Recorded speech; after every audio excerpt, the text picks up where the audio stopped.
See how it's not doing it right now? Like, that's so strange. That's so strange.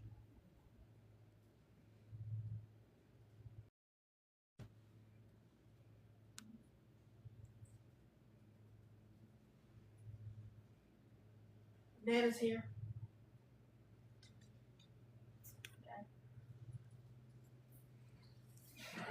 Hello, everybody. Oh, they're here to get Doris.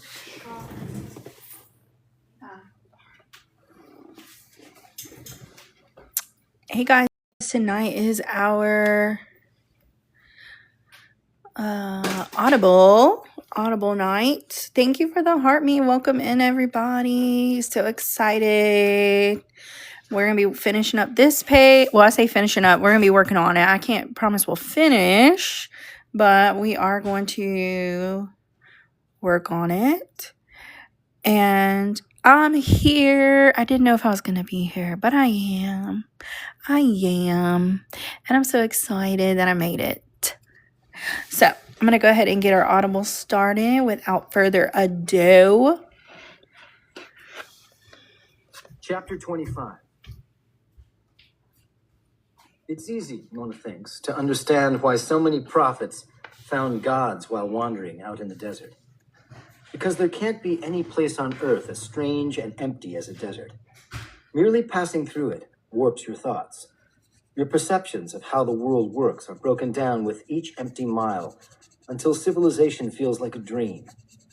And though any barren wilderness falls well short of achieving anything close to infinity, the sight of so many leaning red cliffs and so much empty horizon manages to inch the mind closer to understanding what infinity Thank you for the is. shares.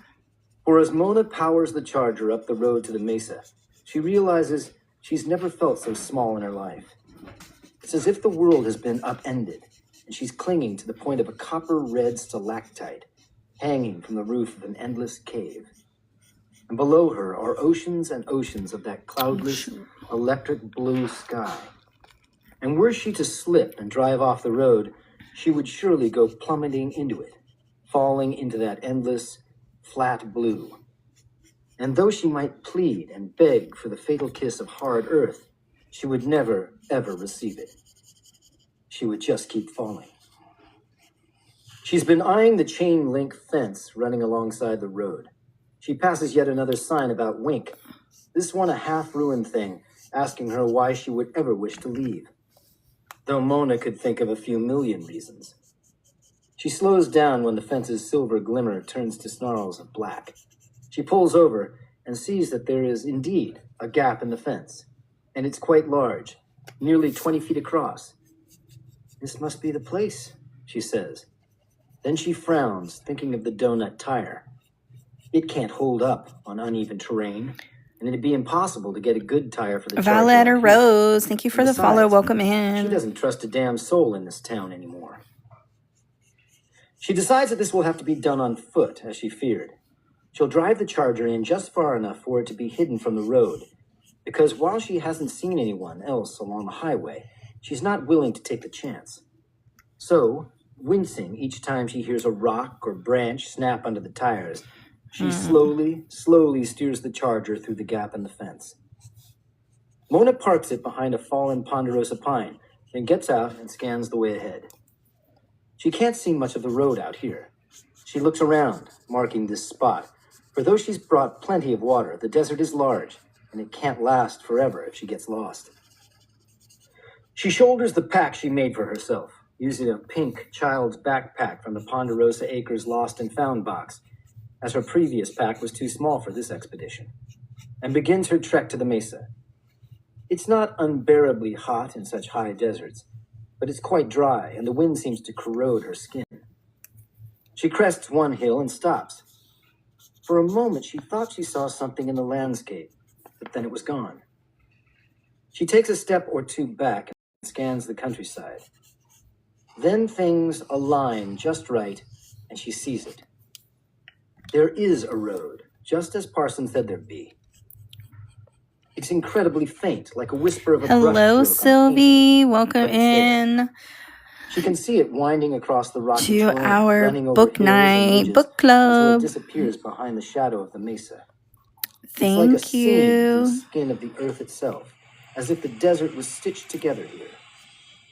It will be a long walk. Oh, But thank this, you, Mona has Crystal. decided, I'll get you is a sticker hostile 1 territory. second. Thank you for the hand hearts. Parson can tell funny little riddles all day, There's the hearts but he in the doesn't know gallery. jack shit about And Sylvie, infiltrating Mel, what thank y'all for essentially the is heart me. enemy Welcome ground. into our book And night. that's what Mona's going to be doing. There are secrets at the mesa no one wants her to know. So she hikes the pink backpack up high on her shoulders, bows down low, and starts to jog across the desert. She stops in the shadow of every tree and rock to survey the territory around her. She sees no movement. Hey, There's I'm no glad you wildlife, popped not even any in. birds. She is utterly alone here.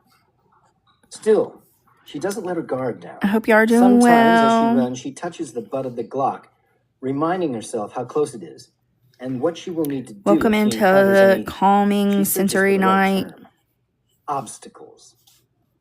Things feel more and more unreal as she runs. The sun doesn't seem to move. It's forever stuck at just a half hour after dawn. Its slanted light turns the shadows into a staggered calligraphy that loops across the red ground.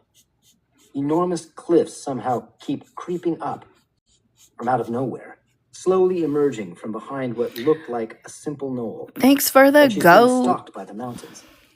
And everything here is quiet, save the wind. It's such a harsh change from the piney valley of Link. All right, let me get you a sticker, One Crystal. peak rises, then slowly falls, as if she's wading through a Red Sea. But as this peak falls, Cute she little thinks she sees elephant. something behind it. Look at something M's thin leveling up in and the gleaming fan white. club. The hell? She says. She reaches into her backpack and takes out her binoculars. She glasses the hilltop behind the cliff and scans for what she saw. It's hard to miss. There, behind the cliff, is a white column sticking straight up out of the ground. Not the white again. It contrasts brightly against the dull red of the terrain. And the column is too perfect, too unblemished for her to think it's there naturally. As she watches, a violet light on the top of the column blinks on, then off. No, she says, not naturally. She purses her lips and studies the area around the white column. She sees no one. She thinks for a moment, then takes out the Glock. Then she starts off toward the column. She's uneasy because one thing Parsons said has been bothering her. It winds around the mesa, through the rocks and trees and gullies, and some things I cannot describe. It's the things he cannot describe part that gets to her. It's as if he thought she'd see things that were beyond his conception. What are y'all working While on she doesn't know tonight? Parson What that y'all well, coloring and in? isn't sure she'll ever get the chance now, she doesn't think there's much beyond him. Parson seems to be very good at knowing things. So if the things out here confound even him.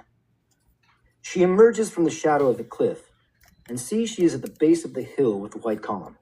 It's about 12 feet tall, standing perfectly perpendicular to the top of the hill. It looks like it's made of metal, yet she can't tell if it's painted white or if the metal just is white. She's not sure how long it's been out there. If it was part of the Coburn operation, then the damn thing must be older than she is. But it shows no signs of wear and tear. For some reason, the sight of that tall, white column makes her hair stand on end. It's just too perfect. It's like the wind turbines she saw in West Texas. So strange and beautiful in an alien way. But even worse, the thing has no business that's so being cute. there, and yet there it is, blinking that violet light. She considers what to do. She can't say why she thinks it's dangerous, but she's sure of it. It's doing something in some intangible way, just as the wind turbines were turning and turning. Against her better judgment, Mona decides to check it out. There's something strangely fascinating about the column, something hypnotic in the way its light keeps blinking on and off. So she starts off Hey, toward it, Heather. I'm trying to doing ignore the sick good. How sensation are in her you? gut that suggests this is a damn stupid idea. Though the column is not that tall, it seems to tower over her as she approaches it. She feels a little sick. It's like the proportions of everything in this country are all thrown off. And there's something else wrong. Something about the shadows on the ground. When she's about 20 feet away from it, she stops. There's an electrical taste in her mouth that she doesn't care for, like she's been sucking on a battery. She squats and steadies the Yes, column. it's good to see Its you. top is smooth and rounded, like it's a big white bullet sitting on the top of the hill. And though the light keeps blinking, she can see no bulb, not even a hole in its white casing. If it is a casing, that is. She cocked her head. Thank you so for one the ear is heart split. me. The column is humming very softly, an electrical sound that seems to pulse. We are having a She like smacks her lips. calm night, Maybe she's listening to wrong, but she Audible. thinks the electrical taste in her mouth ebbs and flows with the pulse of the hum. Mona brushes her hair out of her eyes and keeps studying it. She walked around it in a half circle. We do this every trying to see Tuesday if she could night. spot a Last seam week or we a did it bolt on Wednesday because I or a had to switch screw in the schedules, smooth but white surface. She can't see any, but it's hard because her hair keeps getting in her face. thank wind you. just It's the doesn't let up. Mermaizing books from Cover by Colors. Then the wind finally drops a bit, a lull in the I think breeze. it's sold out, but Yet she's Mona's supposed to be hair stays restocking right where it is, soon, from what right I in front of her understand. eyes. She pushes it down and watches, confused, as it slowly rises back up. She looks down at her arms and sees that every hair there is pointing straight at the column. Then It's she very thinks, cute. pinches a lock of her hair and holds it taut in front of her face. She watches in amazement as the very tip of the lock slowly lifts to point toward the white column. It's static electricity, she realizes. The damn thing must be giving off a crazy strong static field for it to pull at her from here. She looks around to see if the field is pulling on anything else, and as she does, she sees what's wrong with the shadows on the ground. Though the sun is in the east behind her, all the shadows on the ground are pointed toward her.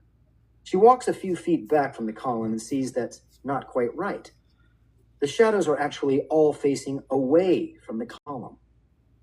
It's like it's projecting a bright light, one her eyes can't see, but one that still casts shadows.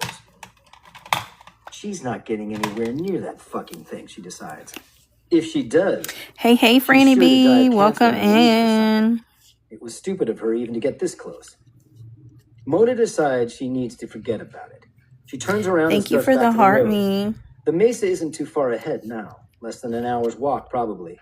And the more distance she puts between her and that thing, And the whatever it is, moo-moos. whatever it does, Thank the better. you. She walks at a brisk pace, eager to get away from the white column. But when she's about 30 feet past it, her nose and eyes start watering. She pauses to sneeze, then continues. But it gets even worse. It's as if she's having an allergic reaction. Every lining and every tissue in her skull has just swollen up like a balloon. Coughing, she staggers back down the hill and sits down on a stone to recover. The attack fades. Mona rubs at her throat, wondering what the hell that was. She's never had an allergic reaction to anything in her life. What could have caused it now? She takes a sip of water, then stands and makes for the road again. But right at about the same spot on the hill, her eyes burn, and she starts sneezing over and over again. Awful, painful sneezes that make her throat burn. Fuck, gasps Mona. She falls to her hands and knees and crawls back down the hillside. Again, when she's moved several feet, the attack fades. She contemplates her situation as she catches her breath. She glances up at the white column, which is still implacably blinking its weird purple light. The more she looks at it, the more she doesn't trust it. "You're doing this, aren't you, you son of a bitch?" she says to it. The column just keeps blinking. Mona glares at it and looks back toward the mesa. "It doesn't want me to get over there," she thinks. It's a very stupid thing to think, she knows that, but she feels certain that it's right.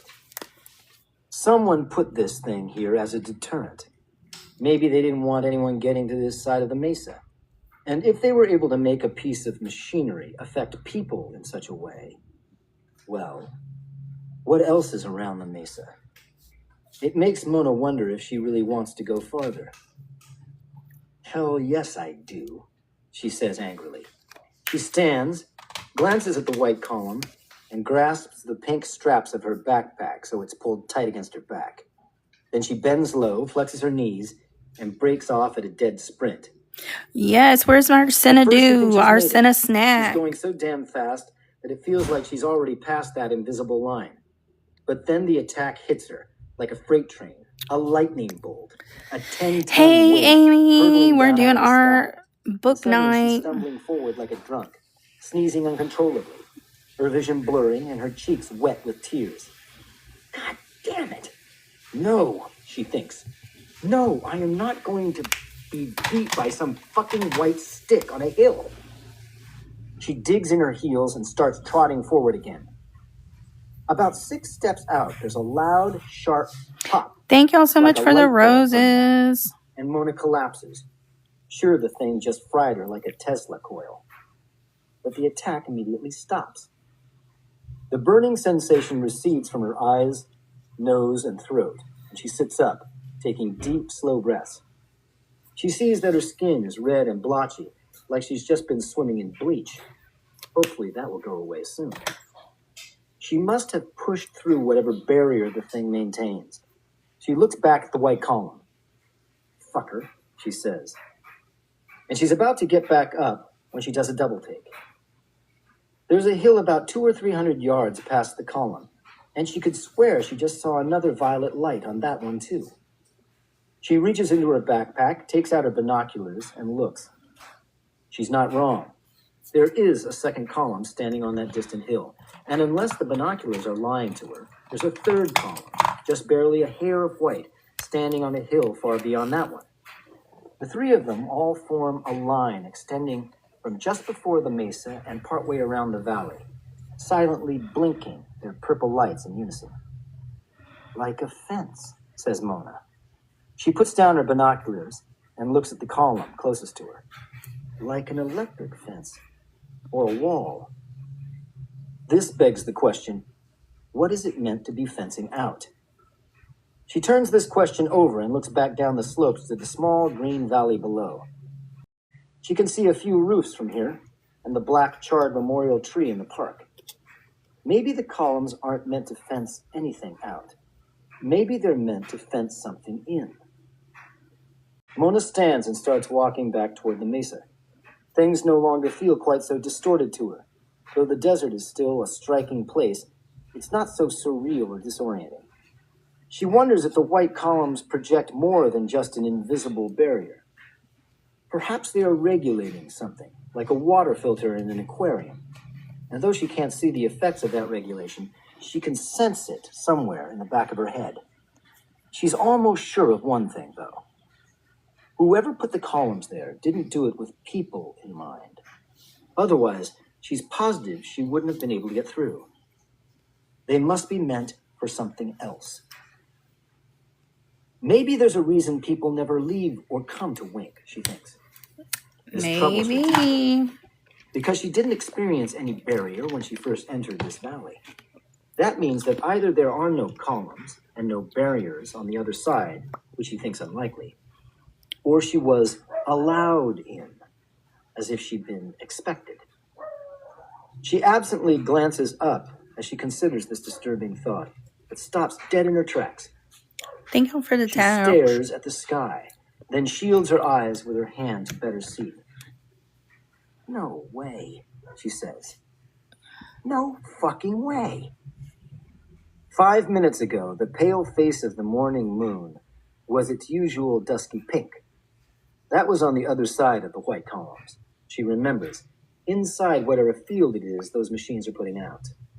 On this side, sure, the moon is still in the same place, hanging just above the tip of the mesa. But it's returned to its normal white color. There's not a trace of pink in it.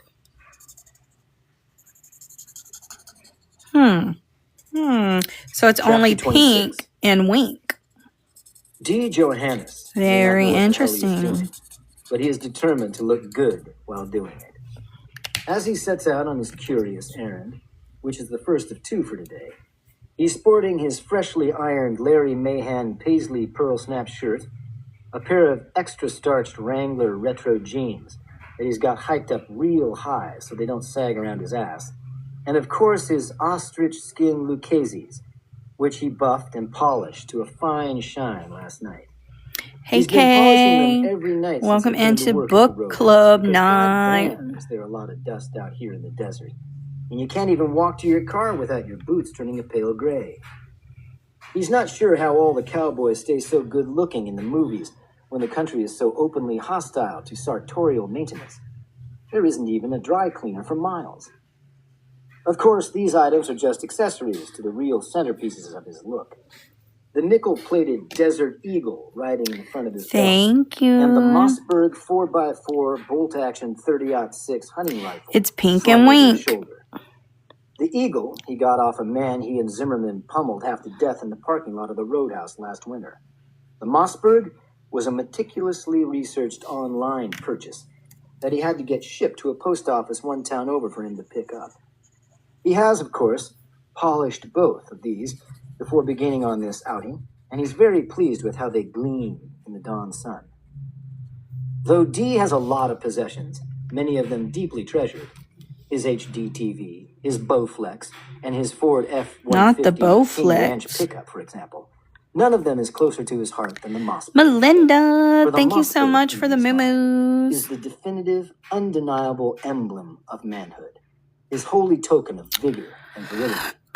You know, I need to do some berry coloring. It's been a while, hasn't it? I will put it on my next Like just list. touching its walnut stock with matte blue How finish about that? to his shoulder, which he has done sometimes. It in sure front of has his been a full-length while. mirror, occasionally shirtless, and occasionally a little more, causes him to exude a primal musk that will send nearby men packing, and will cause any women who happen to look upon him to be filled with an almost evangelical, foaming at the mouth arousal. D's experiments with using his firearm as an aphrodisiac have yielded, sadly, pretty mixed results, since A, Yeah, I with understand. available women where he can just I'll casually try and do walk my around with an rainbow enormous high-caliber hunting rifle, and B, challenge most in of it the for you. good-looking girls are at the Roadhouse, where you don't need the Mossberg to get laid, but around $50 to $100 or a couple ounces of blow. And besides, D's Oh already had all of them no. anyways. Also, Bolin gets mad as hell when D brings the Mossberg into the bar. He says it upsets the room. This is not to say, though, that D hasn't considered using the Mossberg in some sort of kinky role-playing game with one Oh of the downstairs my. girls at the Roadhouse. Perhaps slowly strutting into the room, wearing nothing but Close your ears, his cowboy hat and children. a pair of aviators, with the Mossberg jutting out proudly from his hands like he's stalking a beast in the jungle. And the girl would be on the bed, cooing in pleased surprise as he enters her chamber, or whatever it is she's supposed to do. He almost went through with it once, but all the girls there are gossips, and he knows if word got out, he'd never live it down. All right, let me put some of So, these unfortunately, the Mossberg remains colors. relegated to a mere prop in D's fantasies. And though most people would find the idea of a naked man standing in front of a bathroom mirror with a hunting rifle in one hand That and happened to his me one lewd, time, and erect what I dick did in was the I other ended up to be putting the wrong sad, lid on it for D. and putting it Johannes, in the wrong it's actually spot. getting to be a little routine. D tries to forget these fantasies as he strides to his truck with the rifle slung over his shoulder. In the light of day, they seem a little silly. Before he climbs into his truck, he reaches into his pocket to check the list Bolin gave. There are 2 locations written on it. The hairs intimidate me a little 313 bit, Madison, finding the right creek behind colors. it in the Catherine, thank you for the backyard. follow. The lab, not sure. Every Tuesday, we God listen to an damn, Audible says book D. in color. He sighs, pushes his hat back, and scratches his head. There's no place he hates more than the lab. He wishes he'd read the list before accepting this duty from Bolin. But it would have gone to him anyways. D is the only one strong enough and with a powerful enough truck to transport the items he's been sent to procure. But it's okay. He likes riding his truck all over this rugged country. And though he is aware that the denizens of Wink are dangerous, as was proven when he accompanied Zimmerman, Norris, and Mitchell to that house not too long ago, D is confident there's nothing in Wink he can't handle. The logic that results in this conclusion can be kind of fuzzy in places, but essentially it boils down to the fact that if a man has a large enough vehicle and a large enough gun, there isn't much he can't do. Granted, D hasn't actually ever shot anyone with the Mossberg, He also hasn't ever actually hunted with the Mossberg. He did shoot several trees and targets with it when he first got it in the mail, but this tends to make the gun pretty dirty, and Dee finds cleaning it incredibly tedious. So since then, it's been mostly dry firing for Dee, which can't be that different from the real thing because the fundamentals remain the same. You are still pointing your gun at a target, still pulling the trigger, etc. The dry firing has yielded another nice bonus. He's hardly gone through any of the expensive ammunition he bought with the rifle. So there are still boxes and boxes of it sitting on the floor of his truck cab. When Dee pulls up to 313 Madison, a small, neat adobe home on the outskirts of Wink, he is still riding high on swagger. He considers walking up to the front door with the Mossberg slung over his back, but remembers that Zimmerman always says that's overkill. Zimmerman, like Boland, Tough. Thank you so much for the heart me. Welcome in. Every Tuesday we listen to an audiobook, so that's what we're doing right now. He leaves the Mossberg sitting on the floor of his cab. But he does lift up his shirt and make sure the Desert Eagle is still in the right spot. As he walks up the front steps, the swagger returns. He raps on the frame of the screen door with a feeling of genuine authority and pastes a big smile across his face when he hears the footsteps coming to the door. The deadbolt slowly turns.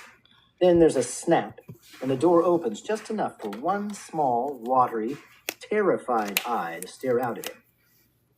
Morning. Dee can't confirm the gender of the person on the other side of the door. He struggles before saying, Morning. I was just wondering if it'd be possible for me to check the creek out behind your house. My wallet fell in it last night. Got up to some hijinks, I'm afraid, and it got plumb washed away. Hijinks? I'm terribly sorry to intrude. The watery eye continues staring at him. Ew. Then it bobs up and down in what might be a nod. Look at Raquel watching for 100 minutes. There's another snap as the deadbolt slides home again. Sheesh, says Dee. So much for hospitality. He hops off the front porch and heads to his pickup. He looks back at the house. After confirming that there's no one in the windows, he discreetly takes a small spade. Thank you for the heart, me. Canvas from the bed of his truck and hotfoots it around back.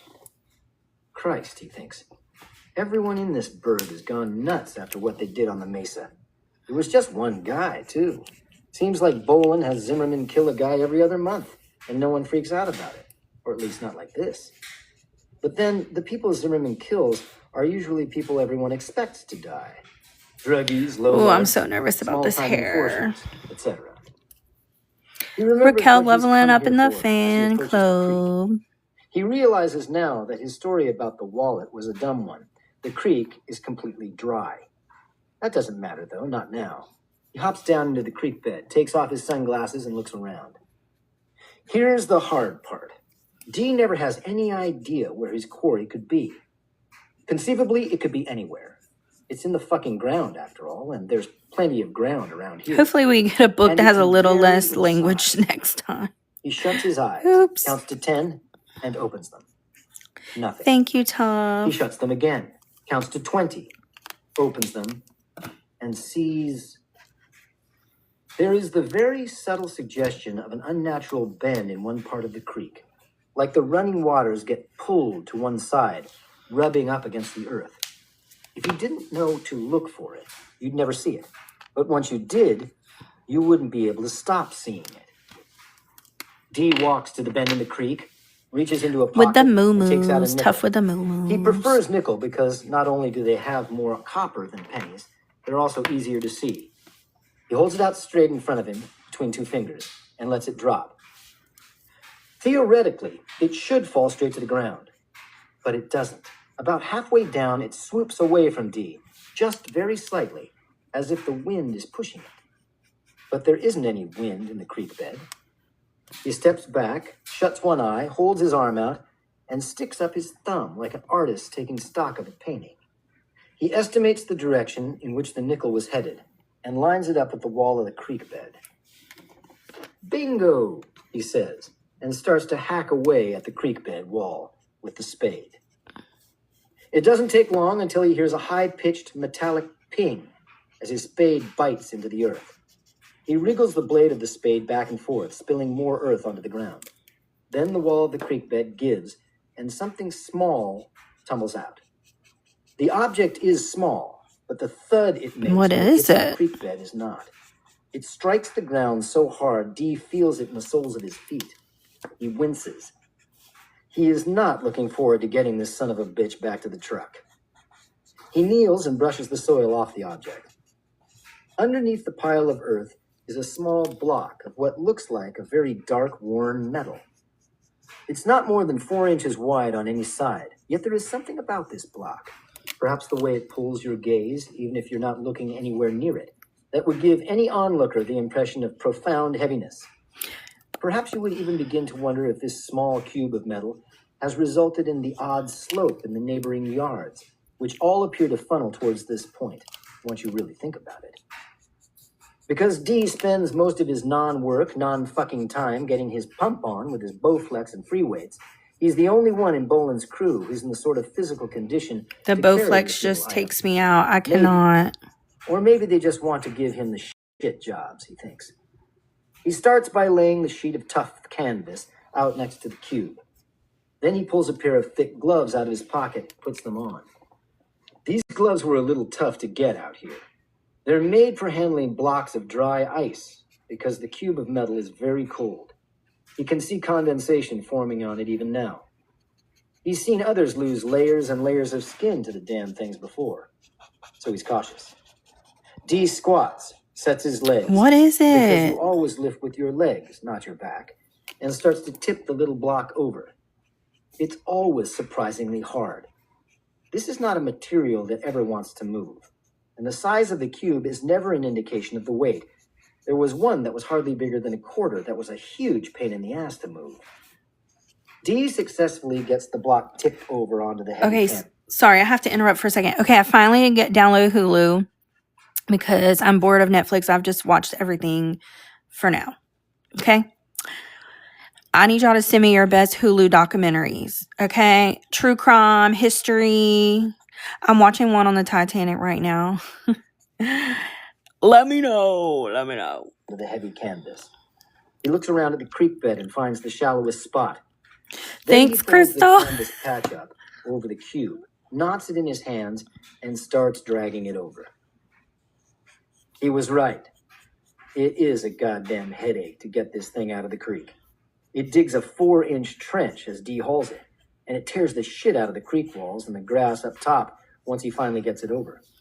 Every time he waits for an ache to blossom in his loins because he's sure this work will give him a hernia someday. But so far, he's been golden, and hopefully today won't be the day. It takes him the better part of 20 minutes to move the cube 50 yards. Dang. The worst part, which is always the worst part, is when he has to pick it up in a dead squat and place it in the truck bed.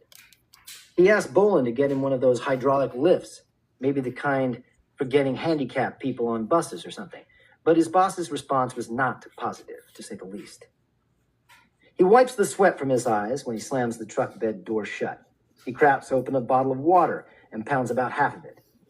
Then he glances north to where the mesa is. He sighs and leans on the side of his truck. The lab is big. It's always bigger than you think it is. And he's covered in sweat, and he checks very quickly. Oh no, it's been doing that here tough. And look, my dogs do not like going out with the rain. It's so hard to get them to go out. This'll take all day. He might as well get started now. Boland's boss, that spook in the hat, hates waiting. Dee's never spoken to this man or even seen him. He's just heard reports about him. Me too. Dee's cube collecting project is one issue the spook has a lot of problems Me too, with. Crystal. Yes, that's tough. And Zimmerman. The spook describes one cube in I know. And you know what else? else? Even if I get them to go out, they'll just stand there and look at, like, hello, we're not going out in the rain. Feet wide. Dee goes white at the idea of having to pick up such a thing, and is frankly quite happy that they have not found it yet. He hopes that's not what's waiting for him up on the Y'all, okay. I was so worried about the hair and getting the colors right for her hair. Oh my gosh, I'm in love with it. I'm in love with it. Oops. Oh, Lord. Oh, Lord. This part of the what is country that? always feels very peculiar, like it's stretched. It's so peculiar, in fact, that Dee almost swears he saw a red muscle car parked behind a pine somewhere out in the desert. Thank you. But that's stupid. Even for Dee, that's stupid.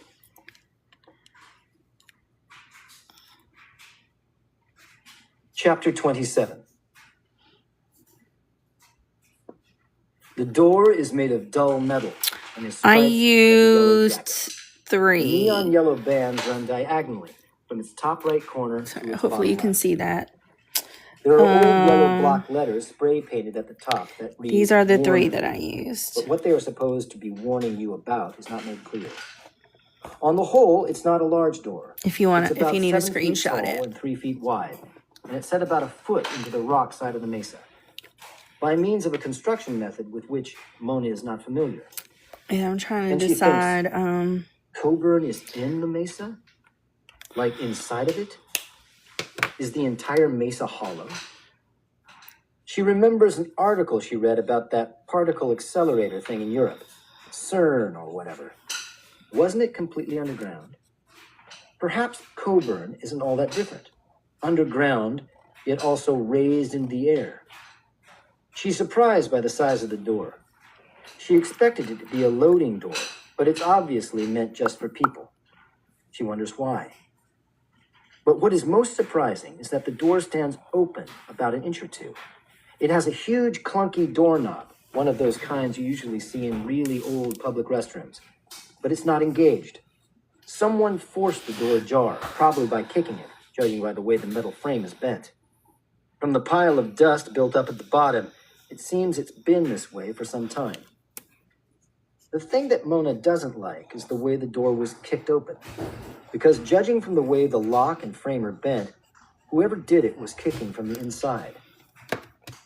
She reaches into her pocket and takes out the key Parsons sent her to get. Since the lock is broken, it would appear the key is unnecessary. But then, Parson never explicitly said the key was for this door. And I'm thinking She just about, assumed honestly, that's what they adding meant. one more color. She examines the key in the Not the lock. orange. The lock is pretty basic. The I'm key, thinking about however, adding reveals an tomato intimidating 4-inch piece of to this industrial very technology dark part with about underneath, 2 but I'm dozen not teeth. sure. No, this key is meant for something else. Something much more important. Shit, says Mona. She rubs the back of her neck. She doesn't like this at all. This is worse than Waringer's house. Even Parson, who is often so dismissive of the oddities happening around town, holds Coburn in some kind of reverence. His words echo in her head until she feels she's about to have a panic attack. I She think I wishes might now, use more tomato, than but I anything, think I'm going to put that it she over understood him this. more. She wishes she could grasp the meaning behind his little parable. Oh, Which shoot, seems that's to not have been so tomato. crucial that it drove him into a coma. Add this to it as And well. she's beginning to wish that she'd chosen just to beat it and leave town. Leave this little clutch of shifting shadows and veiled words behind and find a new life somewhere else. But another part of Mona knows that a new life isn't coming. She's used up all her wishes, all her fresh starts, and this is the last place to find anything that could remake her. And when she remembers the film she watched back in her mother's house, the smoke-filled room, the glamorous, cheery woman striding in from the patio, she knows that there are secrets behind this door she simply must understand. Because unless she's wrong, somewhere behind this surreal, forbidding door is the history of her mother, or at least a part of it. But that's more than Mona's ever had in her life. She remembers Parson gave her one other clue, one she hasn't had time to look at yet. She sits down in the shadow of a large rock, reaches into her pocket, and pulls out his note cards.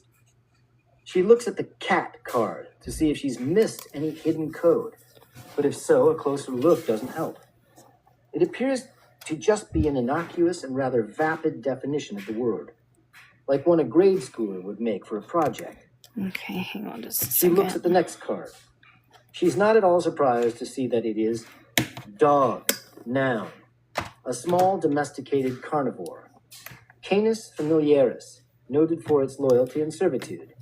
Its puppies are a lot of fun. What the fuck? Says Mona, shaking her head. Oh my She goodness. starts flipping through them. They are all fairly insipid and utterly useless. There's a card for octopus. The mother dies after laying her eggs, which is quite sad. For sunshine, it's what makes plants green. And for home, where your family and friends are, and where everything makes sense. She looks at the definition for home for a while. Maybe he's coding something into the first letter of each word. But when Mona actually takes the time to test this idea, the letters spell nothing but gibberish. Frustrated, she starts flipping through the cards. There must be over 30 of the damn things. But then she comes across a card that is markedly different from all the others. Pan-dimensional. Adjective. 1. The quality of existing in several different aspects of reality at once, rather than just one. 2. The ability to operate or move across the same. Mona stares at the note card and again says, "What the fuck?" She flips through the remainder of the stack, but finds no other card like it. She's certain that this card was the purpose of Parsons' entire charade, but what it means is beyond her. Yet then she remembers that moment back in Waringer's house, when one room felt nested inside another, yet occupied the same place. And when she focused, she could Sometimes stay it in one room and depends. avoid that huge stone cavern with the enormous fires. Mona thinks for a moment, then stands and throws the door open. It kind of just depends on the look that I'm going for. Stairs leading up. They are dark, and she can't see where they go. So she takes out her flashlight, flicks it on, and starts up. The staircase is completely black, and though she can see fluorescent lights hanging at each landing, she can find no switch for them. Mona's been climbing for about an hour, but the stairs seem to go on forever. She looks over the metal railing once and shines her light down and sees an endless blocked spiral of gray yawning below. She can't even see the bottom anymore. She remembers that Coburn is supposedly located at the top of the mesa, and she started at the very, very bottom, and she groans. Oh, I wish. And she's almost out of breath, but she's willing to bet she's not a quarter of the way up. She keeps climbing with nothing but her flashlight to guide her. The railings and the stair corners cast jigsaw puzzle shadows on the walls. Occasionally, she'll shine it up the stairwell to see if she's finally getting close to something, but there's always darkness and more stairs above. The only sounds Mona hears throughout all of this are the stomping of her feet and her labored breath. Her calf muscles feel as if they're about to snap, like guitar strings stretched too tightly. Then she hears a third sound. She stops and listens and realizes she's right. But it's one she never expected here. Someone is singing. It's only because it's not me. I'm not singing this time. But it's definitely there. Someone very far above her, maybe a woman, is singing. She stares up at the darkness. She can see no lights up there, nor can she hear the sound of anyone moving. Yet as she listens, she hears saxophones and trumpets joining the singing. Saxophones get louder. There's a big band performance happening up there. Very, very slowly, Mona takes out the Glock. She points the flashlight down at the ground to lessen the chances that someone above will spot it. Then she starts climbing the stairs again, moving slowly and softly with her eyes trained on the next flight of stairs above her. The singing gets louder as Mona climbs. Eventually, she recognizes the song. To her total confusion, it's "I Saw Mommy Kissing Santa Claus." What? Then more sounds join it. There's the sound of laughter, the mutter of conversation, glasses tinkling. But that shouldn't be right at all. She thought Coburn was abandoned. Somewhere above, did you? A voice shouts, "Charlie, Charlie, come on, get in here." It's been on my feed for a little bit. They're throwing a fucking party up there. She can't even begin to understand it. After a few more flights of stairs, Mona thinks she can discern a very faint light cast on the wall at the top. She stops and turns off her flashlight and waits for her eyes to adjust to the darkness. She isn't wrong. A very dim blade of light is cast across a wall on one of the topmost landings. She isn't willing to shine her light up there and give away her position, but she'd bet now that she's reached the very top of the staircase. She slows her ascent to a crawl, As she rounds the landing opposite the light, she sees there is a thin, glowing line at the top of the staircase. I'm in love with her It hair. marches around I the think this wall is my from the favorite left. hair I've ever done. It's a door. There's a door at the top of the staircase, and someone is throwing a party just behind it. Mona stares at it, breathing hard. Every inch of her shirt is sticking to her skin. There are many, many voices now. So whatever party it is, it must be a big one. She starts to approach the door, but she brings the Glock up just a little, just in case. She hears shouting from the other side again. Someone cries, "Cheers, everyone! Look at me! Hey! Fucking look at me! All right, good, finally. Now, come on, everyone. To the new year, am I right? And on Uncle Sam's dime, too," says a second voice, a woman. "Fuck Sam's dime," says a third. "The DOD ain't footing Hey, this Mel. bill. We paid for this out of our goddamn pockets." "Then we better get our money's worth," shouts the first voice. And there's a round of cheers and laughing. It's a New Year's Eve party, thinks Mona. But it's July, isn't it? What the hell could be going on? She's right next to the door now. Barging in on a party with a gun drawn really isn't her style, to say the least. But whatever her style is, it's been woefully inadequate the last couple of days. She supposes it's time to adapt. She decides she's going to take a peek. She grasps the knob and slowly applies pressure. It's not locked. She swallows and keeps turning the knob, tensing with each twitch of the bolt. Finally, it will turn no farther. She positions herself at the opening and begins to ease the door open. "Say," says a voice on the other side, and it sounds mere feet away. "What kind of gin is this, anyways?" The door is almost open a crack. Mona puts her eye to it, tries to steady her hand, and keeps easing the door open. Then, abruptly, the light on the other side of the door dies, and the music and voices cease entirely. The stairway fills with total, impenetrable darkness. Mona's so shocked she almost falls over. She stands in the dark, wondering what happened. Did the people on the other side know she was about to peep in on them? But surely they couldn't have reacted that quickly. There is no light of any kind anymore, and no sound. It's as if they simply stopped existing. She pushes the door open all the way, and though she can't So see weird. she's very aware that she might be standing in front of We're a hallway listening with a to bunch of people an staring right audiobook at her. called She tries to remind American herself that the people in Elsewhere. the hallway Thank you can't for see the her level either, up or at least they sparks. shouldn't Let be me get able you a to. sticker. She raises her gun to point directly ahead. Then she lifts the flashlight, places it over the wrist holding the gun, and We turns listen to on. it every Tuesday. What is before her is indeed a hallway, but it looks as if it hasn't seen people in years. The ceiling panels have fallen in, and the pergo paneling is blooming with corrosion. She can see several doors to what look like offices. Because this doesn't look like a lab hallway to her, but We an got ordinary office hallway. Paradise. But they're all open. She can see no movement within them.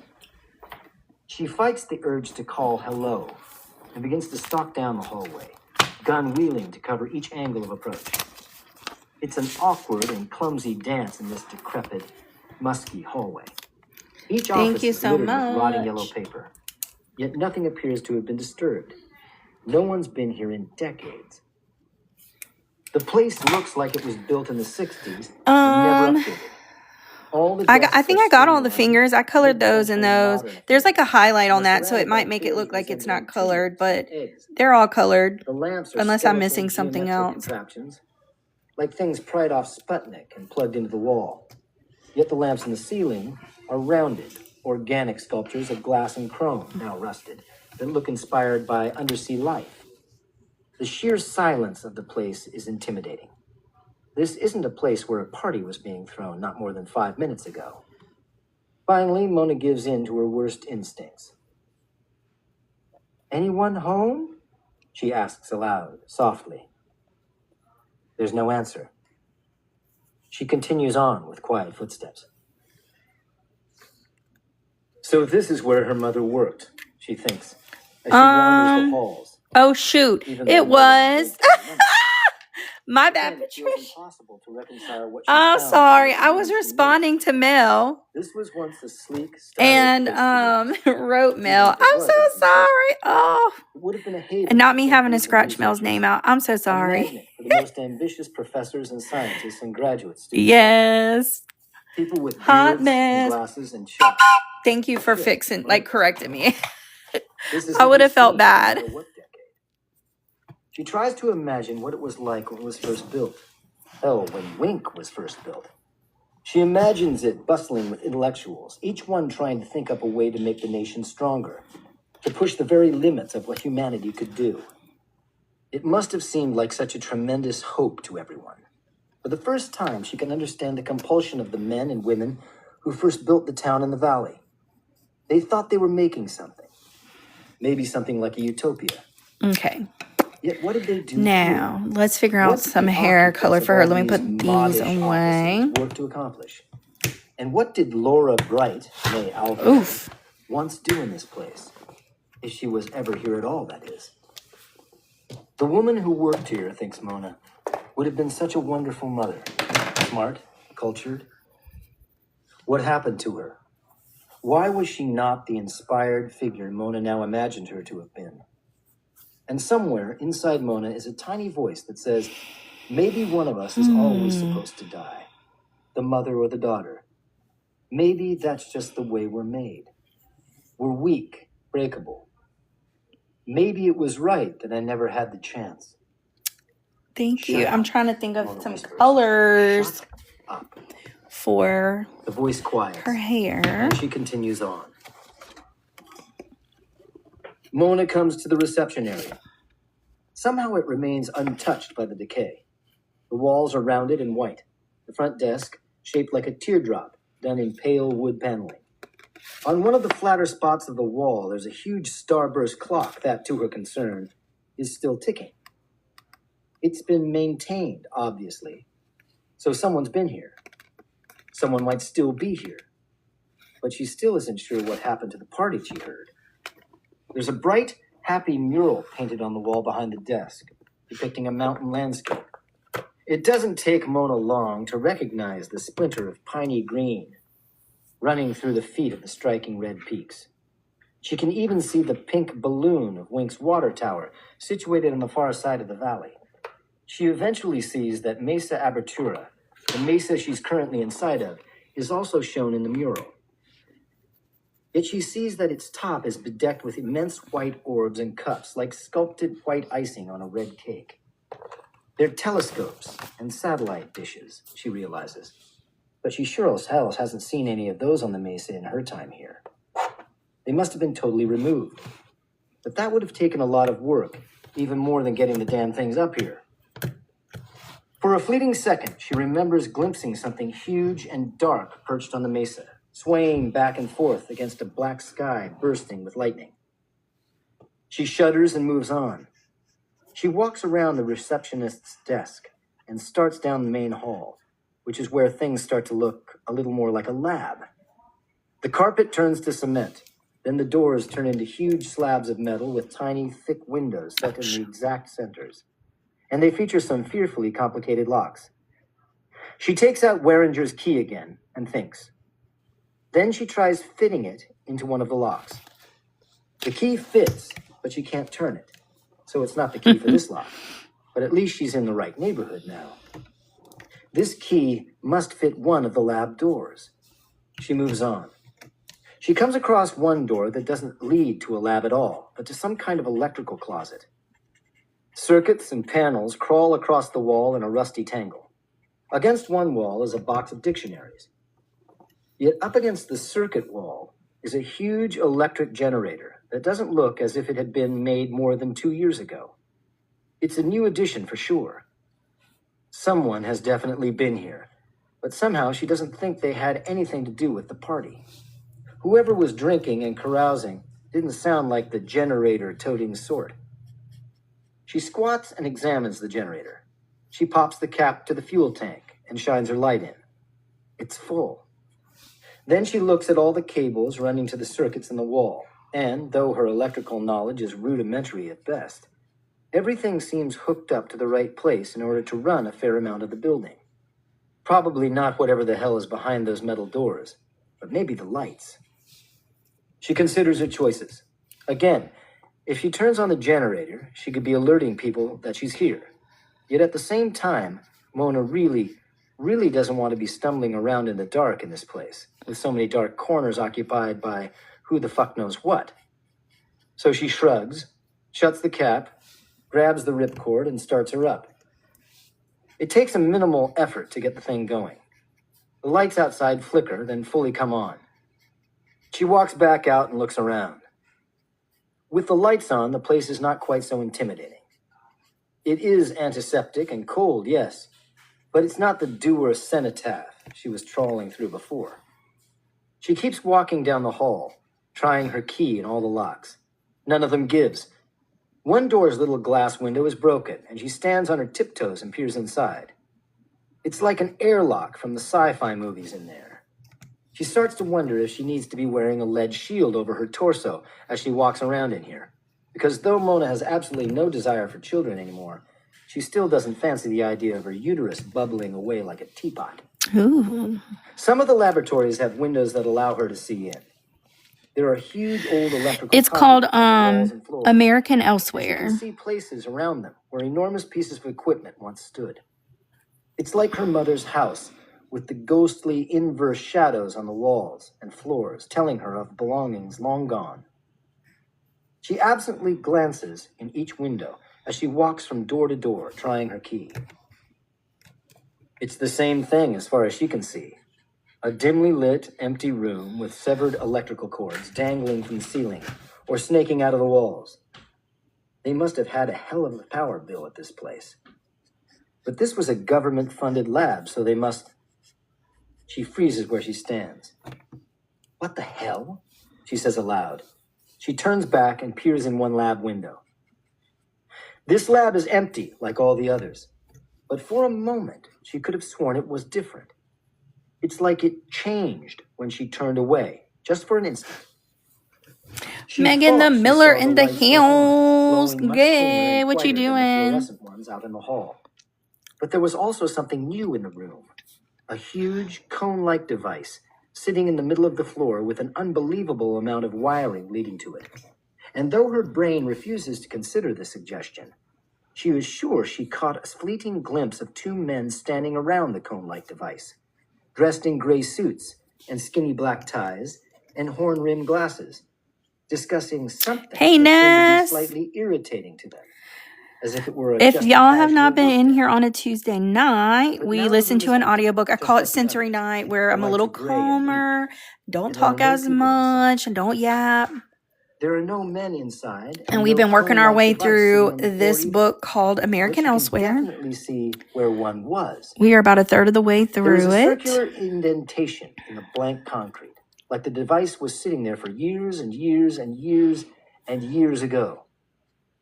Is it possible, she wonders, to see the imprint that lives have left on a place?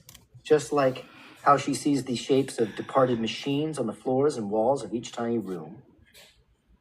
As she wonders for the 100th time what happened in this place, her toe catches something on the ground, I hope y'all and it have an almost sends her amazing sprawling. Tuesday. She curses, mentally thanks God her finger was nowhere near the Glock's trigger, and looks back at what tripped her. There's an enormous crack in the paved floor. It stretches across the hallway and crawls up the walls and even across the ceiling. The hallway beyond the crack is askew, in fact. The floor ahead is 1 to 3 inches higher on the left side and correspondingly lower on the right. It's like a miniature tectonic rift. The crack she tripped on isn't the only one either. It appears to be the Papa crack, with many baby spiderweb cracks The radiating outward Papa down the hallway, crack. but only in one direction, away from her. The sight gives Mona vertigo. Whatever caused this, and whatever it was, it must have been huge, has also screwed with the Mine electrical too, system, Sylvie. because the fluorescent lights in the ceiling tend to flutter more the farther away they are from the crack. She gets that same Step queer on a unease crack as and when you she break your first found mama's the back. lightning-struck bathroom in her mother's house. It's as if some horrible accident has warped this place, like it no longer belongs in the building at all. Wary, she continues down the hallway, staggering a little due to the uneven floor. She studies the cracks in the wall, worried that this whole place might cave in. As she does, she sees that there are immense cables running along the ceiling. Some of them are so heavy, they have to be bolted directly into the concrete. Most of them branch off into the various lab rooms, but one of them, the biggest, goes straight ahead before passing through the wall above the largest, darkest door in the entire hallway. Mona looks at the door, then down at the key in her hand. She's about to try it. This is Amber. This is me. Coming down the hallway behind her. She turns and points Best the gun friends toward the forever. mouth of the hall. The footsteps, like those of the Native American in the Panama hat, suggest wooden-soled Amber with her shoes. purple hair. She moves up against the wall and steadies her aim. He followed me here, she thinks. I don't know how he survived, but he followed me here. Yet though the footsteps keep getting louder, no one comes. She can see no movement below the fluttering fluorescent lights at all. The footsteps get loud enough for her to think that the walker is only a dozen feet in front of her, but she sees nothing.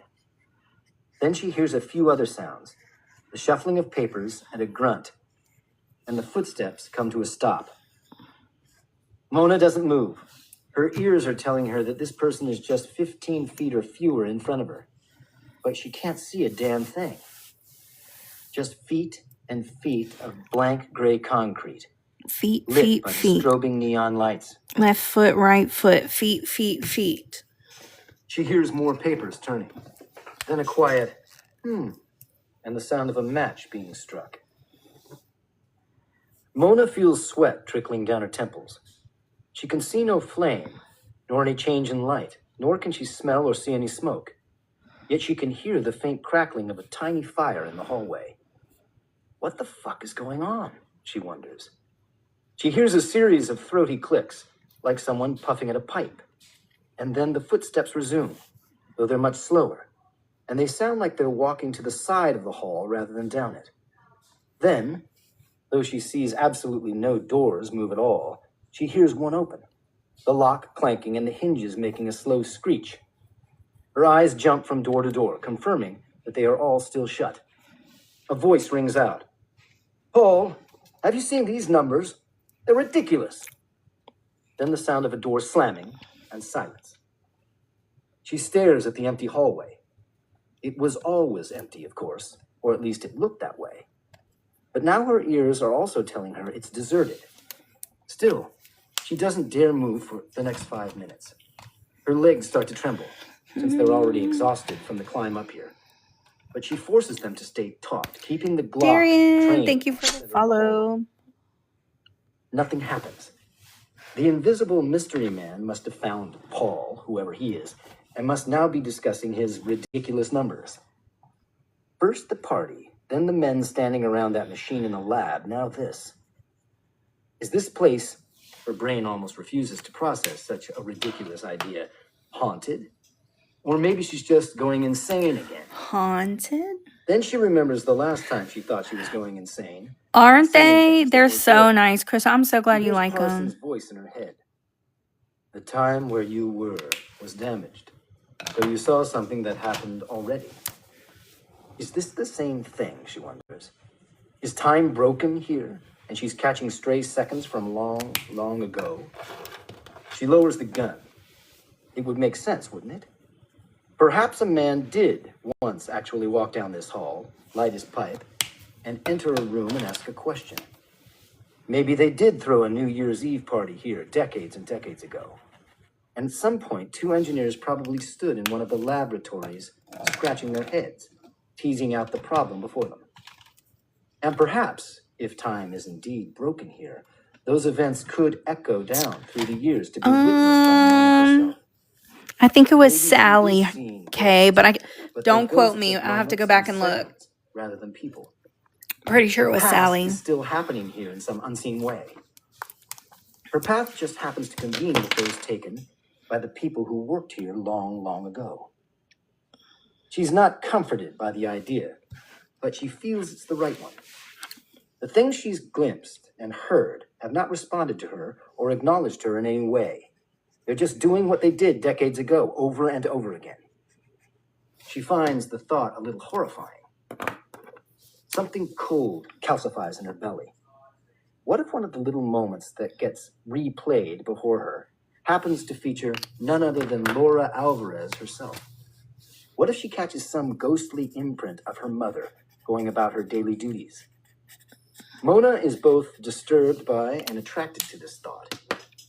It would be practically the same as seeing her on film. I didn't mean but to it use would that feel a dark little more orange. real. And she could finally see what she was like here at work before marrying Earl. I She messed up returns to the my door. star It's headband. substantially thicker than the others, and its metal is a bit darker. She wonders if it's made of lead. The others appear to be steel. Right. She's not eager to walk into a room that's still hot, and it would be, wouldn't it? Because doesn't radioactivity take centuries to die out? That was what they taught her in school. They have to stick radioactive waste in some giant round canister like a poisoned, malicious Easter Thank egg you so much and for drop the it down a follow, mine shaft out in the desert. Mafe. It suddenly feels as if all of America's nasty secrets could be found out here among the rock and sand, buried in the wilderness, forgotten. She grips Waringer's key a little tighter. The dozens of little teeth bite into her fingers. She braces herself and slides the key in the lock. The lock gives with the slightest amount of force, and the door, though it must weigh hundreds of pounds, silently falls open, smoothly gliding through the air. Mona walks to the threshold and looks in. It's a wide, low room with a ceiling, walls, and floor all made of the same metal as the door. The room is rounded, with no distinguishable corners. It's completely bare except for the large apparatus hanging in the center, lit by the beams from tiny spotlights in the ceiling. It is a mirror, but it's a mirror Those unlike mirrors any Mona has ever seen again. before. The mirror portion is a wide, gleaming, silvery circle with a diameter of about 10 feet. It hangs from the ceiling by a long, triple-jointed arm that looks like it would allow for rotation in many directions. The mirror is mounted on a thick copperish-looking plate, which is fed by dozens of thick wires that wind down the arm. A variety of machinery and equipment hangs off the arm as well. Okay, oh my goodness, I don't know what I'm doing after this. Surrounding the apparatus, Corin, thank you for the follow. Welcome in. If y'all are new here every Tuesday, to Mona, they look like VCRs. let me pause this for a second. I color daily, but on Tuesdays we do like a sensory night where it's a little calmer and quieter, and we listen to an audiobook. We've been making our way through American Elsewhere. Here's my sticker that's supposed to be up here. But if it's not Tuesday, I'm usually talking, laughing, making jokes, walking you through what I'm doing. So if this is your first night here, this is just our random Tuesday nights. When you get on the next day, it might be different. Actually, it will be different because I'm usually off Wednesdays, and then Thursdays we do a color along. So enjoy the book. She doesn't get the impression that they are part of it. They sport microphones, lenses, electronic readouts. No, these devices, whatever they are, were meant to monitor the mirror and record it. And if you record things, Mona thinks, then you have to keep your recordings somewhere. She hesitates, again worrying that the room is radioactive. She holds a flat palm out, which she knows is stupid because you can't feel radiation on your bare skin. As she Let's pick some expected, ocean colors. Still, she's reluctant. She notices Oh, that yeah, the that mirror might be apparatus is good. not whole. Maybe we A could second find a arm true branches crime off the main book. one, and it looks as if it held a mirror once. But the mirror is gone, as if it's been unscrewed or ripped off. She wonders where it went. Would you like to see a magic trick? And who has it? From the look of things, the door to this room hadn't been opened in a while. Mona realizes she is breathing quite hard. She stuffs the Glock in the back of her pants. She no longer trusts her shaking hands, shuts her eyes, and steps into the room. Though her eyes are shut, Mona is sure she can feel things change. It's the same as in Waringer's house. Though she can't say why, she is positive that, though this room may appear to be connected to the rest of Coburn via that long, cracked hallway, she is now somewhere else. She's no longer on the mesa, she feels. She's no longer in New Mexico, no longer in America. Perhaps she's no longer on Earth. She opens her eyes. The room looks the same, and when she looks behind, she can still see the long, Okay, I'm just cracked changing hallway out. with the quaking lights. Okay, Sylvie, see And you yet she's soon. sure this room is separate from everything. Gonna put more floating markers freely in my. What? Nothing? Is it floating in nothing, like a space capsule? She looks at the mirror. It seems far larger now that she's near it. She slowly walks around to get a better look. The arm is bent, so the mirror's face is pointed Coloring slightly and upward, crime. facing the ceiling. Maybe we Which can Mona find a finds crime bit curious for a podcast. mirror to be doing. But it's a beautiful thing. Bailey Sarian. I like Bailey There's something about the way the Sarian. light glances off its surface, Shana Shah, as Shana if when the Shah. spotlight She don't do that rays touch it, anymore. they The turn to OGs silver know. liquid and go skating Shana around Shah, it in Shah, a shimmering Shana orbit before sliding off the side. Shah. She walks until she can see herself in the bottom half of the mirror. It doesn't distort her at all, but reflects her as any mirror would do. What was this thing meant for, she wonders. Is it really a mirror? Or is its reflective surface just a byproduct of whatever alloy the plate is Take this coated off for in? just a second. She leans in until her nose is almost touching its surface. She stares into her eyes. For some reason, she is suddenly sure that the woman in Someone the mirror keeps is getting staring back at filtered. her, not as a reflection, Like twice but as a now. thing with its own I don't know what agency. you're trying to say, She but keeps you staring might at have to herself, spell it unwilling out. if perhaps she's seeing a Mona that never was. And then things click. It happens purely in her head. It may And have, just as when Kay. she first entered It this probably room, was. I haven't seen she any hears comments from things you, change, so it probably almost was. imperceptibly. She looks around, but she sees no visible shift. The hallway is still outside, the lights are still fluttering, and the mirror. She gasps and jumps back.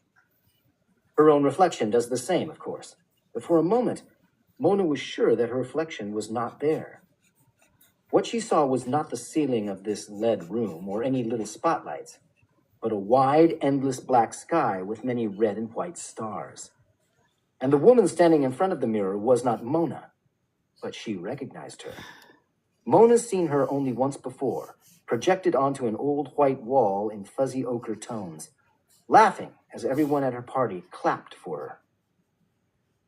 Then she hears footsteps again. Mona looks out at the hallway.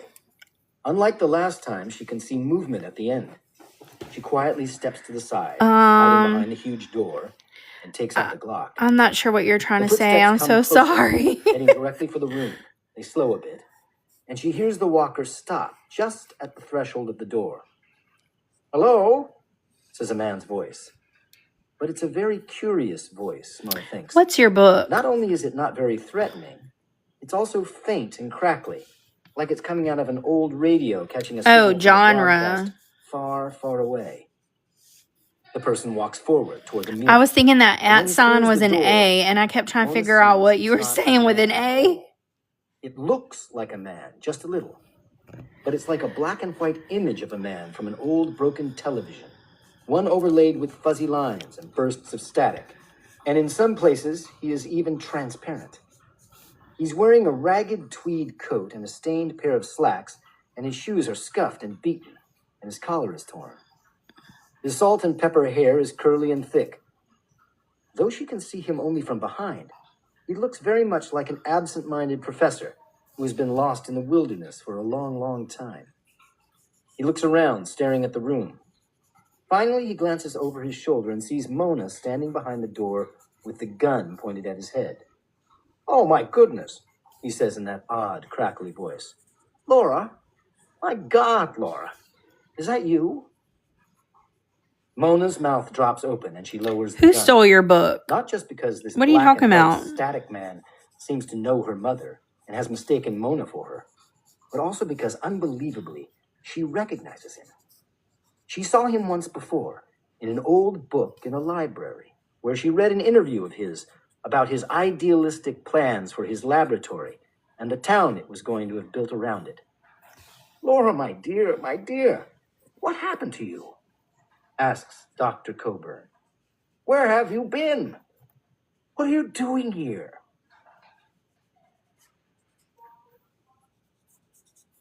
Chapter 28.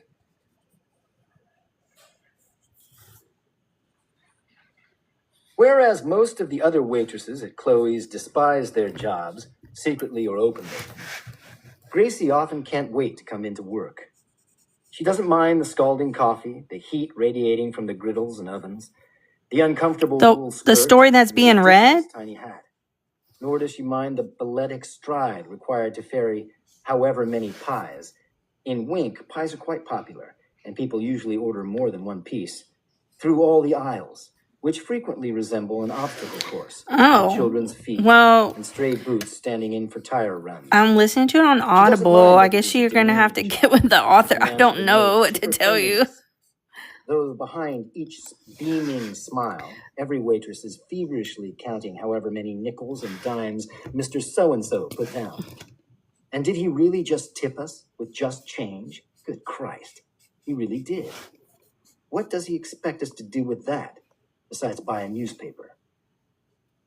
Gracie doesn't care about any of this, because when she puts on the pearly pink uniform and sticks that rhinestone-covered name tag in her front pocket, people forget who she is. All they see is a waitress, and that's all they care about. That and when their food will get there. At school and at home and nearly everywhere else, it's different. People know who Gracie Zuela is. She is talked about. She is, after all, the girl who has been tapped, touched, chosen. Oh, Though they Lord. don't know what she's been chosen for.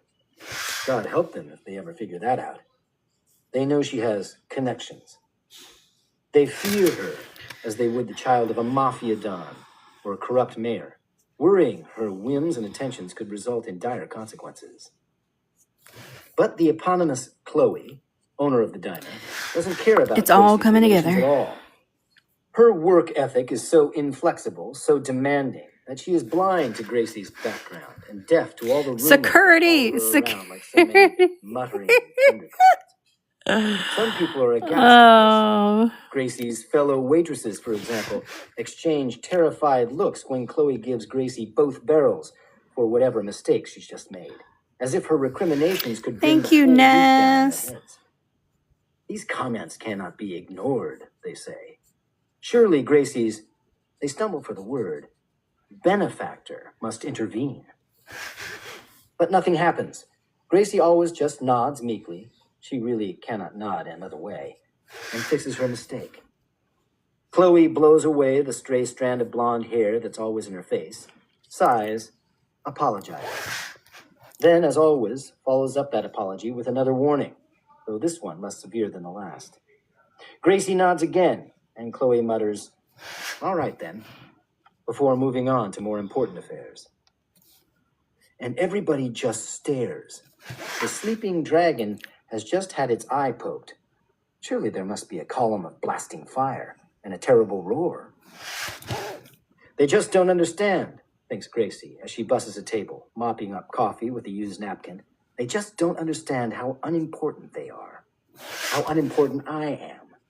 And it's only at Chloe's that she feels as unimportant as she knows she really is. It's only here, except possibly in her times with Joseph, that she feels normal, whatever that means. Whatever that It's been a long while since means. Gracie's felt normal for any length of time. Perhaps she's never felt normal. After all, everything started when she was just an infant. She can't remember her first visitation. And to this day, she doesn't really know why she is visited. She over everyone else. Her own parents prefer not to discuss it. And all they told her, and this was grudgingly given, was that one evening, mere weeks after she was born, they had just put her to bed and turned the baby monitor on. And both her mother and father went to bed smiling as the speaker told them of a tiny creature across the hall, snorting, grunting, and frequently farting. Ooh. Yet then, much later, they awoke to hear a voice in the room, murmuring softly in a language they could not understand or mimic. And at first they thought they had been visited and were terrified, before realizing the voice was coming through the baby monitor. Gracie has never gotten her parents to admit what they did once they heard this voice. They will not tell her what actions they took when they realized their child was no longer alone in a room. that a stranger had come into their home and was standing Dang over them on. and mumbling to himself in a low, awe-filled voice. Once her mother suggested, but did not explicitly say, that they went to look and found the room empty except for Gracie. But her father has never corroborated this, and deep in her heart, Gracie is convinced her parents did not do anything at all. She is sure they cowered in their bed in the dark, afraid to provoke those who secretly maintain Wink from basements and crawl spaces and attics and dark playgrounds. She realizes, of course, that she is quite lucky that it was he who visited her and not one of the others. And to this day, he still likes to visit her in her room and watch her sleep. She almost Thank you, Patricia. The courtship, if it could be called for the was both roses. long and erratic. There would be a shifting of sand in a park sandbox, stirring under an invisible touch, or perhaps the sound of tall grasses being parted in a nearby field, as if some huge watcher was gingerly making its way near her. Or small brass trinkets would appear on her windowsill, ones of a very exotic and peculiar make. And little Gracie would tell everyone that she had an invisible friend whom she went walking with in the woods. Except he wasn't really invisible, because, after all, she could see him plain as day. And she had never seen anyone like him before, with a face like that, and so tall. Even at that young age, Gracie noticed people turning away when she discussed her friend. They didn't want to hear it. They didn't want to know, to really know, what went on in their town. Eventually, she learned to hold her tongue, but by then everyone knew who was visiting her, and she was permanently marked and soon feared. Now, standing in the diner, Gracie scribbles down another order for Chloe's banana bourbon pie, a town favorite. Banana bourbon She works here pie. because she likes how the people ignore her. I want some and of how that. Chloe doesn't care who she is. But that doesn't mean that she loves working for these people. Because over the past year, Gracie has come to realize that there is a bright, vicious little coal of hate smoldering in her stomach. And it's a hate for these people. Her neighbors and family and friends, all of whom are so happy to go on believing horrific, monstrous lies. Also, they might claim a semblance of normality and peace. They've traded the happiness and well-being of their families, even themselves. Also, they can have this quiet cup of coffee here, and their little white house, and a well-watered lawn, and a nice gleaming car of their own. It is not their own. Gracie knows that now. They don't own anything in Wink. Their residence is only permitted. What control they think they have is all illusion. At any time, one of them could come walking into their houses and they could do nothing about it. Just like her. Just the way it happened to her. She slashes at her order book with a pencil. Flakes of graphite trickle down the page. Yeah. Silly people.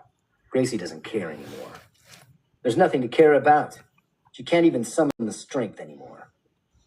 It's so Then satisfying. she stops writing and looks up. Her eyes grow wide, and she almost gasps out loud. "Something wrong, hon?" asks one of her customers. "Oh, no," says Gracie. No, I'm sorry. Please go on." Yet there is something wrong. She feels a coldness in her stomach, near her loins. It's as if she's been penetrated by an icicle, and its chilled water is pooling in her abdomen. Her smile tautens, and she dutifully takes down the remainder of her customer's order before she wobbles to the back and leans against a wall. Not here. Not now. She doesn't need this here. Though the patrons of Chloe's go about their business as they always have, to Gracie the walls tremble like skins on a beating drum and slowly grow transparent. The walls and floor and ceiling become like gelled water, like she could pass through them with only the slightest effort if she wished. Sounds begin to fall away from her, replaced by wind rushing through desert canyons, warbling, crying. The breath in her lungs is arctic. It feels as if her chest is frosting crystals with every second. She is slipping over. She must stop it.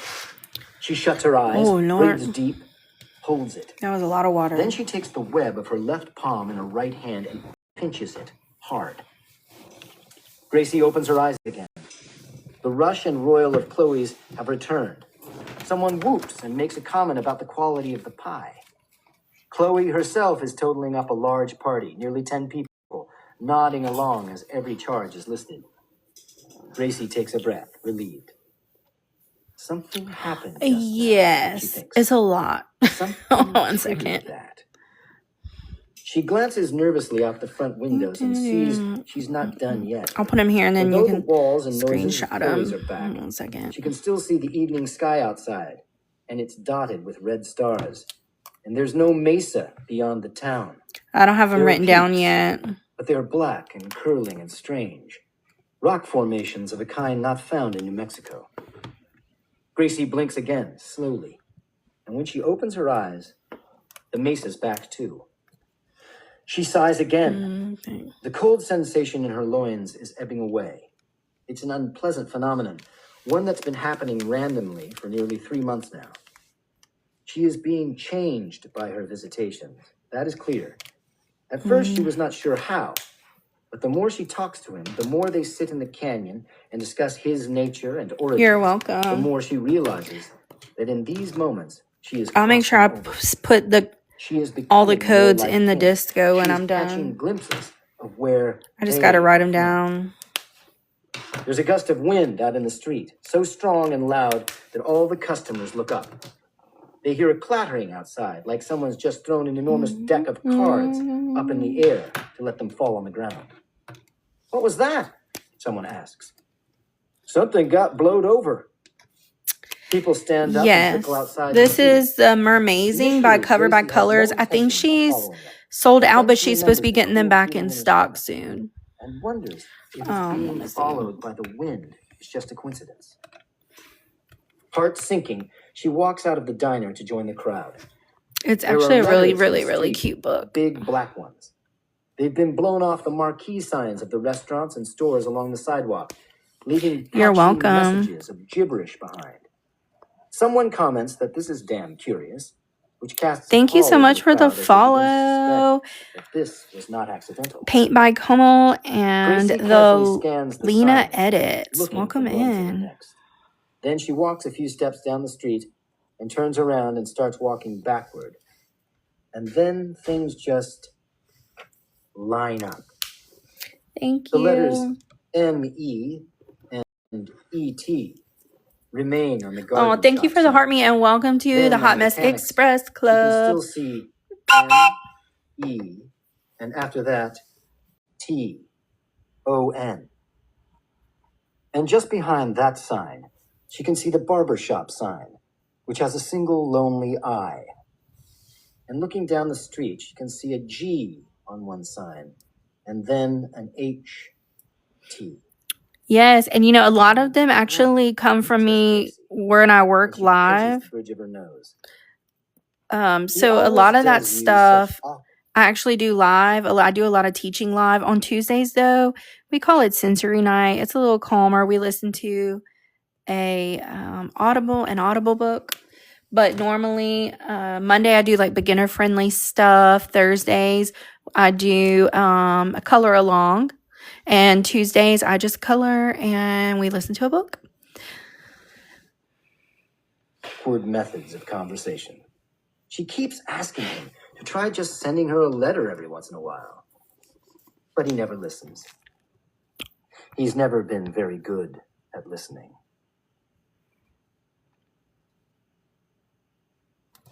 Chapter 29.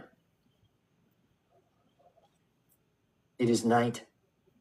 Oh, holy Yes, it's a little God. calm tonight, but It is usually night. we're hooting and And with hollering, night having a comes good all the time. nighttime things. All I the feel like this tremors, night's the not is whispers, good all too, the but burning veins and teary cheeks. it's just All different the than minutes or hours, maybe months, of misery stretched out in the unblinking stare of the sodium lights. Oh, thinks Bonnie. Oh, my dear. Oh, it is night. Actually night. Forever night. this I thought it one wouldn't come this is time. from Covered by Each Colors. morning, They're Bonnie here on rises and TikTok. says, She well, just sold that's it. out, but she's That's supposed to be final getting word. more The in night is stock. over, and it'll never come Um, again. I'll do a Or little how flip could through night real quick. persist in the pink broiling sky of the dawn? With a sky like that, why, night cannot exist at all. It's There a can't be night cardstock, anywhere. spiral That bound. up there. Bonnie knows, of course, that this Oh, is stupid. goodness. And that's the worst part of it. Because she's aware, she is just so fucking aware that some crucial part of her brain has corroded. And now she cannot keep the sky where Tea it's under the supposed to be. sea. Nor can she keep Doing the their little ground where it's gossip supposed with to their be. boba teas. The walls, thankfully, seem pretty stable. They generally stay where they are. And so often she forgets where she is. She sort of knows. She knows the squalid cinder block apartment with the burned out tiki torches and the forever smell of rotting potatoes and all the flies that come with them. But ever since she first started doing the runs little with dear old baby. Mal, she's felt that things are slipping. Things like day and night and the length of hours are undependable. They mix like yolk running out of a fried egg. Or perhaps it's not the runs. Perhaps it's her dirty little habit. Perhaps it's how she's just tapped the inside of her elbow with that magic wand. And it felt like someone took her by the nostrils and blew a billowing cloud of fairy dust up into her brain. She isn't sure. Fairy dust. Is that what we're calling it these days? It is such a pity. She hates it so much, it makes her want to weep. Weep, weep. Weep, weep, weep for poor Bonnie. And then at There's the bend, knock it at has the a door, palette tracker and for you to poor save Bonnie your goes over and opens it, puts one eye with a pupil colors like a you pin use. point to the crack, and she whispers, Very cute. "Who's there?" And a voice outside says, "It's me, Mal, silly, open the door." Bonnie doesn't want to let Mel in. The apartment is Bonnie's place, no one else's. So she opens the door a little more and awkwardly sidles out. Carefully shuts it behind her, locks it. "Jesus," says Mal. "What have you done to yourself?" "Nothing," says Bonnie. "Girl, look at me. Look at me, girl." Bonnie pouts, but looks at her. "Jesus," says Mal. "What happened to you? Have you bathed?" "Bathed? Today? Anytime. This morning? Last morning?" Bonnie just shrugs. Every morning is a restart to her, a total reboot. Today is yesterday and tomorrow. It doesn't matter. Christ Thank you, almighty, Cynthia, for Bonnie, the heart me, and says welcome to Mal. the Hot Mess Express It's not that fan bad. club. It's pretty bad. "I guess it is that bad," she says. She looks at Mal. Oh, look, I'll put this "I don't on. want to go tonight," she says. Mal leans up against the wall of the apartment and rubs a twist of stray lipstick from her mouth. She eyes Bonnie sourly and says, "Oh, really?" Bonnie watches her. She takes in Mal's long, lean body, which so effortlessly fills her tight khaki pants and dark green blouse. Mal is everything Bonnie wishes she could be. Strong, smart, sexy. And not sexy in the pouty little girl way. Sexy in that freshly fucked kind of way. Oh, Lord. That Oh, I Lord. just had it and I don't care what happens now kind of way. She has that lofty, clever confidence about her that can only come from Close knowing your that ears, everyone in the room children. wants to fuck you. Bonnie wishes It's she knew what that was getting a little like. "I hate spicy. it," says Bonnie. Mal says, "What?" "I hate it. I hate it so much." "Hate what?" "The night. The night and where it lives. That's where I'm going again, aren't I? Where you're taking me?" Mal is silent. Bonnie says, Lordy, what did I "Place walk under the into? ground, where the night lives. I know. It's okay. I just hate it. I hate it so much, Mal." "The night doesn't live there," says Mal. "It's just, oh, never mind. Come on. Let's get you in the car." "I'm not going. I won't, Mal. I hate it." "You are," says dear old Mal. "You'll want to Dear come." old Mal. "Why?" She reaches into her pocket, grabs something, holds it out. "Because I got a present," she says. Bonnie looks at the bag. It's a lot. A whole lot. Enough to keep her running for days and days. More than dear old Mal's ever given her before. Yet why, Bonnie wonders, is Mal's hand shaking as she holds the bag? Mal's not the type to shake. It's so much, says Bonnie. Yeah, it is. Why is it so much? Right? Why do you think? Got Bonnie some considers. fairy dust for She you. asks, because this is the last time? Yeah, she says. Yeah, you're right, kid. This is the last time. Oh, thank goodness. Thank goodness. Then you'll come? Yes, I'll come. Put your shoes on. Do you need help with your shoes? Bonnie nods.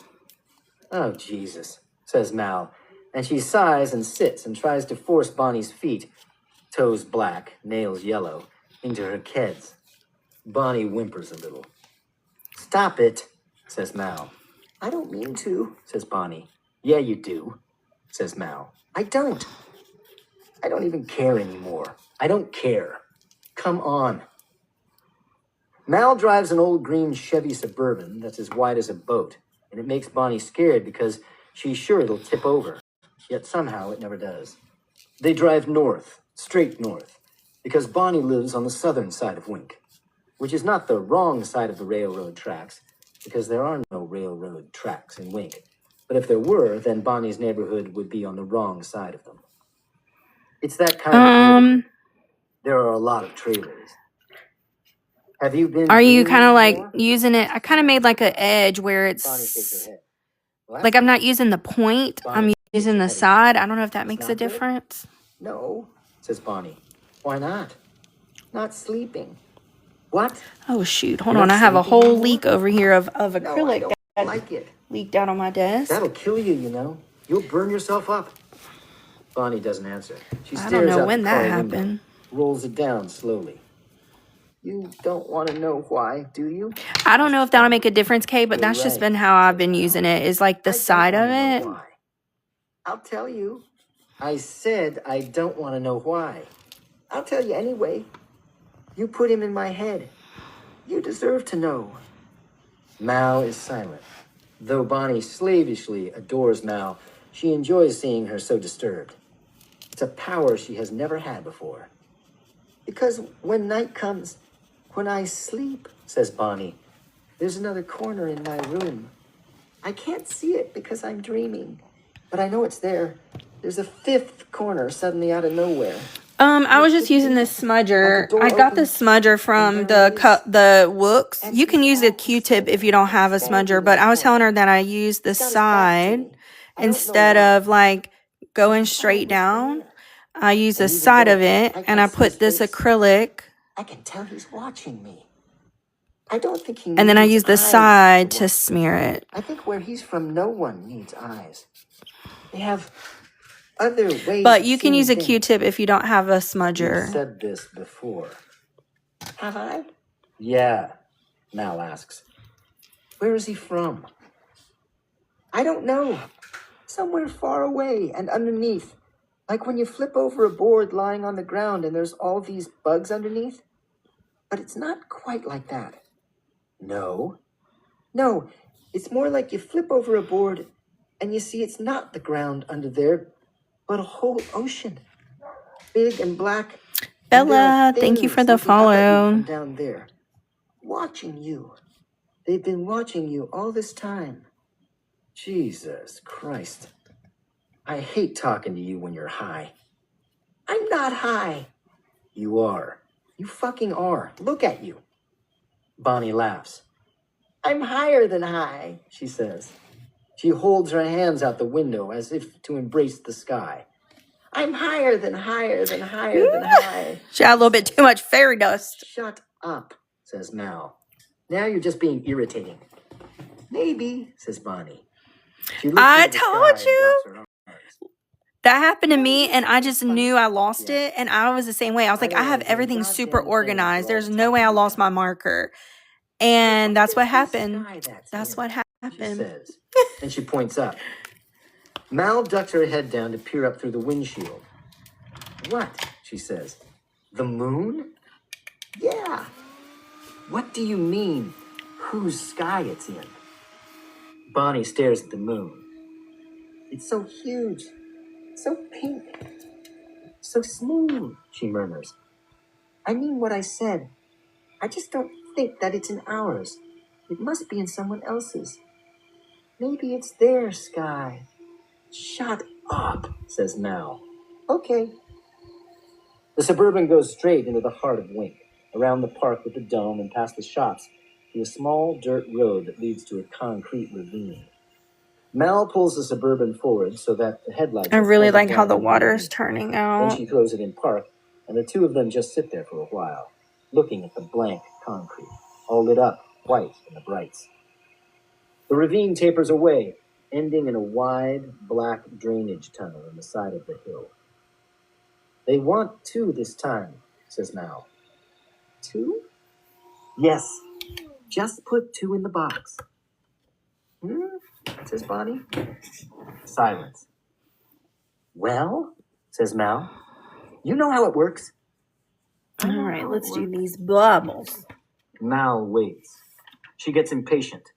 She reaches over and opens the glove compartment.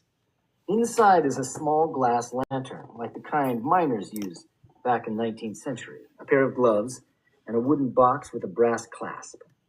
She says, so are you going, or are you going? Or are Bonnie you going? stares into the black hole at the end of the ravine. She bends forward and I'm starts using rubbing frost the side for of the her head and rocking bubbles. back and forth. Jesus, Bonnie, says Mal. Bonnie whimpers and looks away. Get out of the goddamn car. No. Get out, damn you. I need to cook up, says Bonnie. What? Like hell you do. I let you cook again, and you won't even be fucking walking. You'll fall asleep. You'll be dead. I won't. I'll walk fine, I promise. And Just the let me cook up a little. Tahitian. No. Get fucking going. But it's mine anyway. You gave it to me, says Bonnie. She reaches for the bag on the dashboard. Thank Mal you, hits her so hard that Tuff. for a moment, Bonnie thinks she's about to pass out. Bonnie leans up against the window of the car, the side of her head contracting, expanding, contracting, crunching like eggshells with each contortion. She blinks hard and looks around, gaping. Mal says, who the fuck do you think you are? You hit me. You're goddamn right I did. This isn't how this works, girl. You get what I need, then you get what you need. I want to go home, cries Bonnie. You want to go back to that shit-ass apartment? Is that really what you want? Because you can rot in there if you like. I'm damn near tempted to drop you off back there. And Bonnie wants to say no. No, that's not her home. I think I'm going to do a little bit of charcoal. She almost tells her what she really wants. But she's so ashamed around my she can't even speak of bubbles it. and up here. All right, she says. Good, says Mal. She leans over and throws open the door of the Suburban. Go on, she says. Get.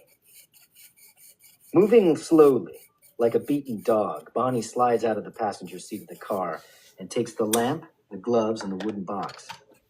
Wait! You gotta let me light it, stupid, says Mal. Bonnie holds the lantern out, and Mal strikes a match and sets it wick alight. Now go on, says Mal.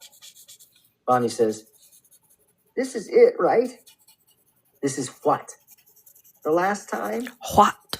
Mal looks at her for a while. Yeah, she says. Yeah, it's the last time. Because I don't want to do this again, Mal. You don't know what it's like in there. If you do it now, you won't ever have to know again, either. No, says Bonnie. I'll always know. I can't go back. Not from that. Then she turns and walks down the ravine and into the tunnel. At first, it's the same. A tunnel like any other, filled with the echoes of her footsteps and the wind being dragged across its mouth. It goes on and on and on, underneath the town and maybe even farther. The lantern's light is weak, turning the corrugated. Yeah, I knew. That's what happened to me, girl. I'm glad you found it. They have to use naked flame because flashlights. Because it really does mess with you when you're like, I know. She's never been sure of why, but she's heard she's not the first person to try running the tunnels for Bolin and his people, whoever they are. Apparently, there was someone they used before, and he went in with a huge flashlight in his hand, like one of those mini spotlights or something. But when he came to that one place, the Hey, threshold, the door, Sally. the hollow place, it went pop and just fucking exploded. Exploded in his hand like it was a claymore mine. And he came running out screaming with blood pouring out of where his hand had been. And his side, even his face. And they tried to take care of him, but then, oops, so sorry. He up and died right there in the ravine. Ooh, so Whimpering, sorry. stuck pig. He doesn't know it, but he got lucky. He never saw what was at the end of the tunnel. So Bonnie keeps sorry. walking. She wishes she were high right now. Well, Thank you she for the go is high pops. right now, but she wishes she were that special kind of Hey, Manda which sadly is getting harder and Panda. harder to attain these days. How are y'all? Welcome Bonnie's heard the in. phrase chasing the dragon before, but Bonnie's not chasing anything so exotic. What Bonnie wishes to see when she lays the needle to her bare skin, what she hopes to smell and hear and taste Aw, and thank you, floods her mind and Sally. comes rushing into that vast space behind her eyes, is in this order. 1. The light from a flashlight filtering through yellow blankets used to make a fort. 2. The sound of fish frying in an iron skillet. 3. Ankles, slender, bony, with feet in battered red heels. 4. A box of old batteries and buttons and chess pieces. 5.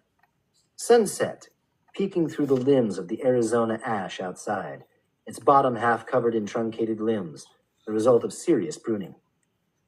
6. A hint of a teal flannel shirt streaked in oil, perhaps glimpsed as a man working. This chapter has like 15 minutes left, and so we'll stop at the end of that. Maybe I can get this finished. And the pleasant musk of cheap cologne. And everything is lit by I kind of wanted them to be on a rock. which have not been changed in years. And last but not least, 7. Bedtime stories. Once she smelled it. Once, when she was floating in fumes and all the world was wiped away, she caught a stray whiff of his cologne. I'm as if trying he'd to just passed through her decide. room, and she'd only just missed him. And she wanted to run after him and say, "No, no, stop, and pick me up, and put me on your shoulders as you used to." But her arms and legs were leaden, and she could not move, only moan and roll her eyes back and whimper in her sleep. Even that misery was sweeter than never smelling him again. For more than anything in the world, Bonnie wants to go home. But she can't. It's gone. It has amputated something from her, the incision reaching deep and dark. She now spends her days I don't know how I chasing want to do ghosts, this. not dragons, and wandering down dark passageways, going places no one should ever want to go. Weep for poor Bonnie. Weep. Weep. I bet that's why they bring the heroine in here in the first place, so that they can get some you of know us what? hooked. I'm not done with these Get us bubbles. to break the rules for them. Do things no one should Not ever me want to do. procrastinating. Then you can get high again. They tricked me. I let myself be tricked. I am dying. I am dying.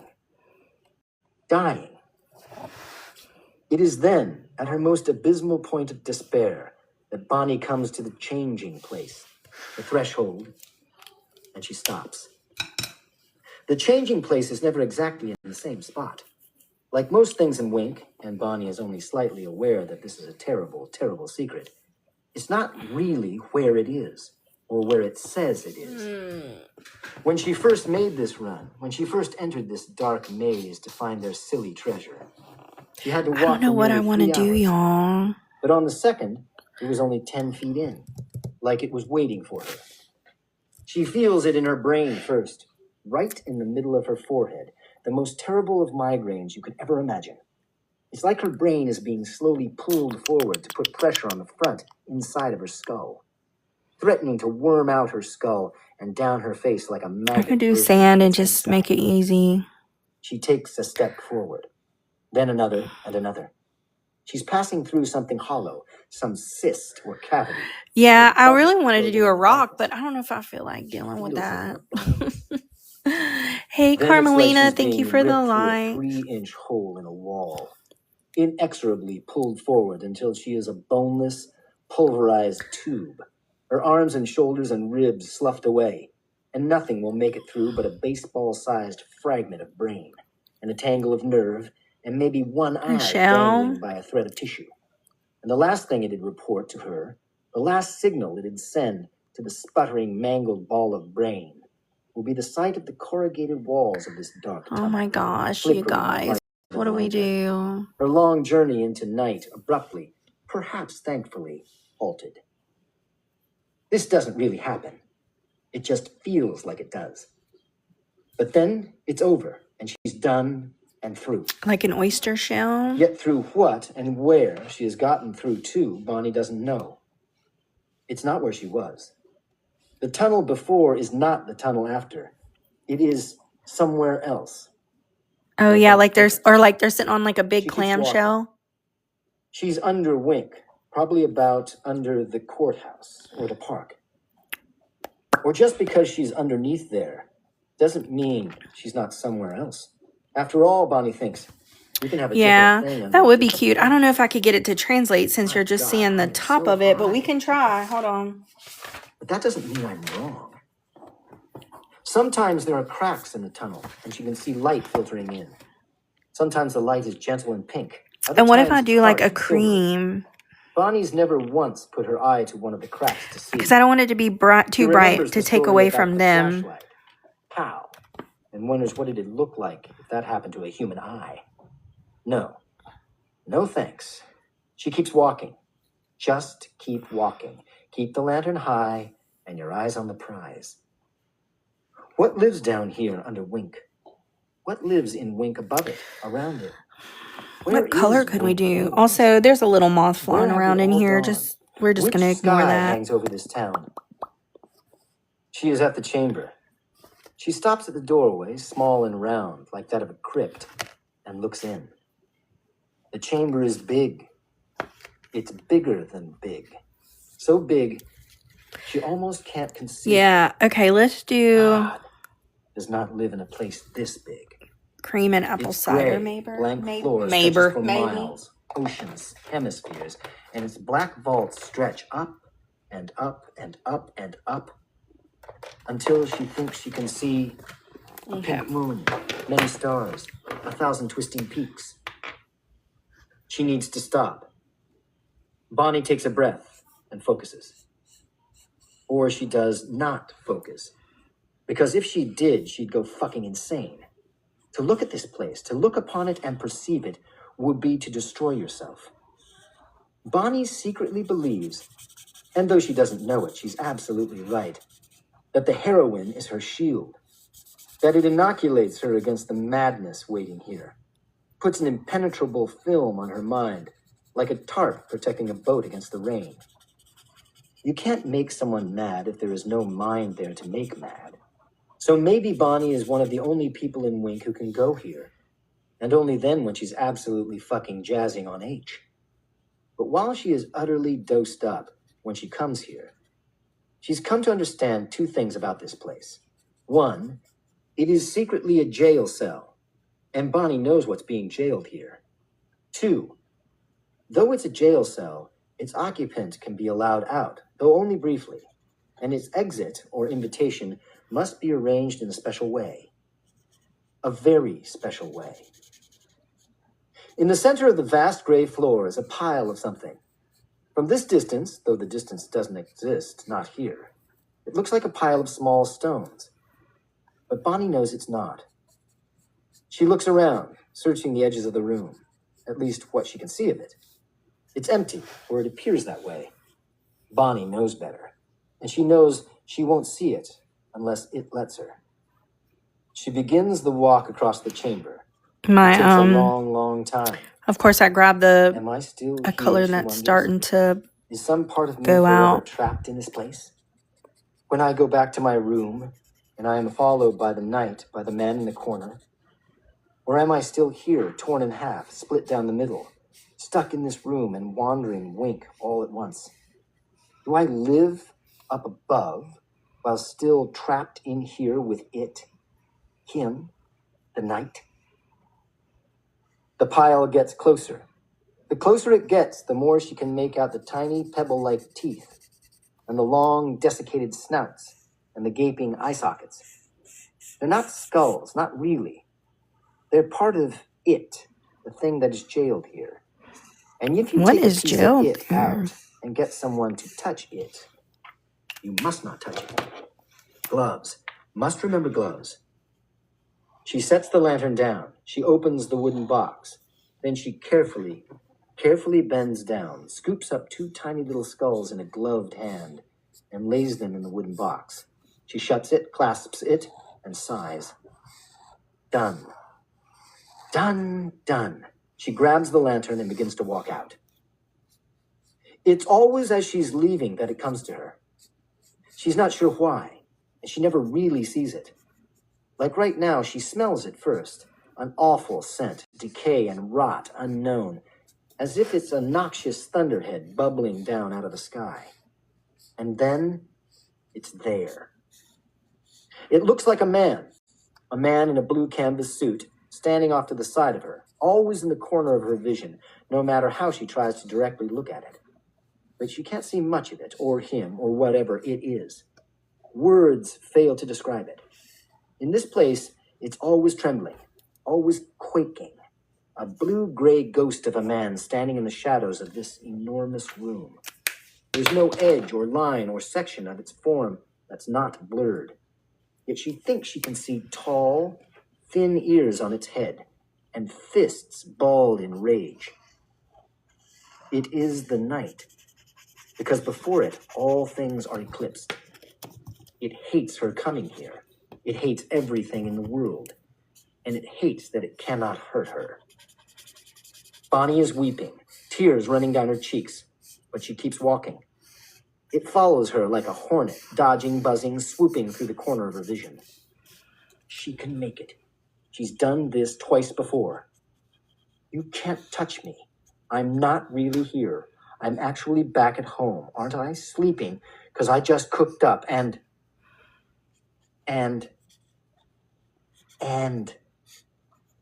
Bonnie stops, because the room just changed a little, and that's never happened before. Uh-oh. She notices a couple of things then. First is that she doesn't really feel that high anymore, which she doesn't understand. She dosed herself up goddamn good not more than an hour before Mal picked her up. And yet, she remembers thinking when she dosed up that this shit was not all that good. It was, in fact, quite watery, just good old-fashioned H2 fucking O. And she remembers thinking, oh, well, god damn it. I got screwed now, didn't I? I should have known better than to buy through anyone but Bolin. Yet then she did get high. Maybe it was just going to be for a little while, but not long enough. Because Bonnie is becoming aware that she is becoming aware. Usually when she's here, she can't see or understand anything, and that's good. You don't want to understand these things. You can't look at them. It's like looking at the sun. But now she's coming down. The room is changing. She is seeing it. It is showing itself to her. It is an immense black plain, stars red and white, surrounded by so many. Are they mountains? And then a dead tree with rotting fruit, a city in the dark. And in the city is a lone wanderer. Been waiting for so long. Waiting for me. Well, I don't know if this really gives off then shell, Bonnie sees it but again, out of the corner of her eye. I don't hate it. Before, when the room looked like a room and not this place, the thing that is jailed here looked like a man in a blue canvas suit with a strange head or skull or helmet. Yet now she understands she was seeing only a part of it. It's like a diamond with many facets, and she was seeing only one.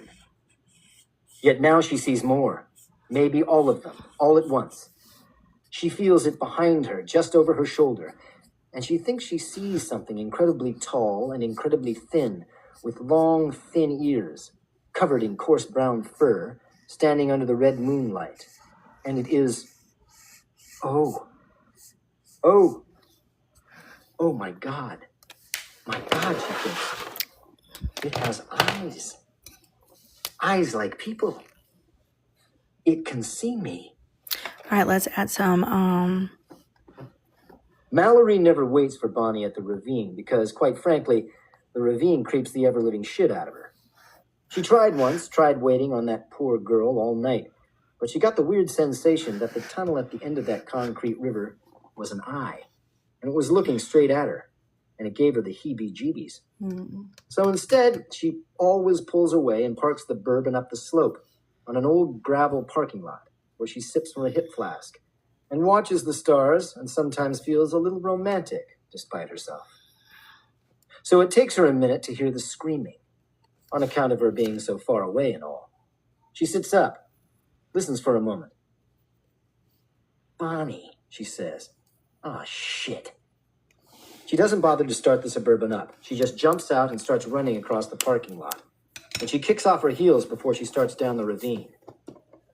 It's stupid, because she knows Bonnie's pathetic, and she knows she's essentially been sent to kill her, or maybe just to let her die, though Mel can't really see the difference. But she still doesn't want Bonnie to die, or she doesn't want her to be in pain, at least. We've got like 2 minutes left, so I'm going to add some coral in the background. Mel sees that Bonnie is alive and whole, standing next to the entrance to the tunnel, with her back to Mal. Beside her is the lantern and the little wooden box. Bonnie seems to be bowing over and over, like the way Orthodox Jews pray, just bowing quick little ducks forward, while she screams her head off.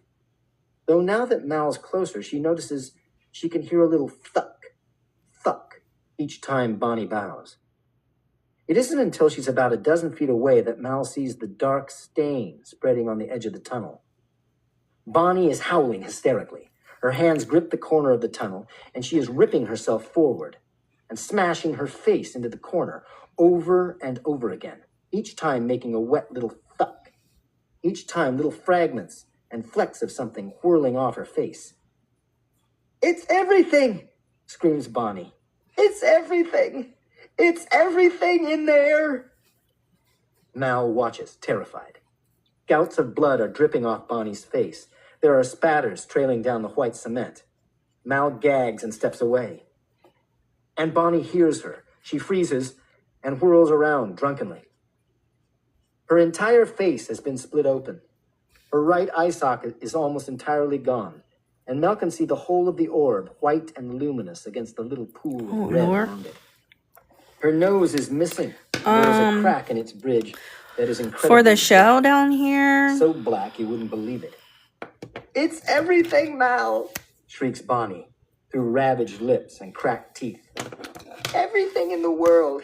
In his eyes is everything in the world. That's for what I use for the show. I didn't want to see. She howls again. And then, at her face. if you give me just a little bit, I'll post all of the. Before she knows it, Mallory is sprinting away. Somehow, I'll send you the palette. Wooden box in her hand, but she isn't sure why. But she can still hear it For the rest of the behind page. her. Thunk, thunk, thunk. Okay. Chapter 30. We're going to stop there at chapter 30, and this is it. I probably will add like one more thing over here, like some seaweed maybe, or coral, I don't know. But this is it. I think it looks really good. I post what on my page? I usually do post something to go with from the live on my page. Oh, the palette I post in my Discord. If you do Discord, send me a message and I'll get you the link, the pathway to it. We have a channel where we post our pages and our palettes. Thank y'all. I had so much fun. Thank y'all for listening to the book. I know this isn't the most engaging night, but it's just a good, nice, relaxing night for everybody to color and hang out. So like I said, usually I'm off on Wednesday. So unless something crazy happens and I decide to get on, I won't see you guys till Thursday for our color along. So you guys have a great night. Yes, no problem. I'm glad I did. I enjoyed it. I really wanted to talk to you guys and finish this page. And I love the shell. Thank you guys for suggesting that. I think it's unique. And oh my goodness. But good night. Bye, y'all.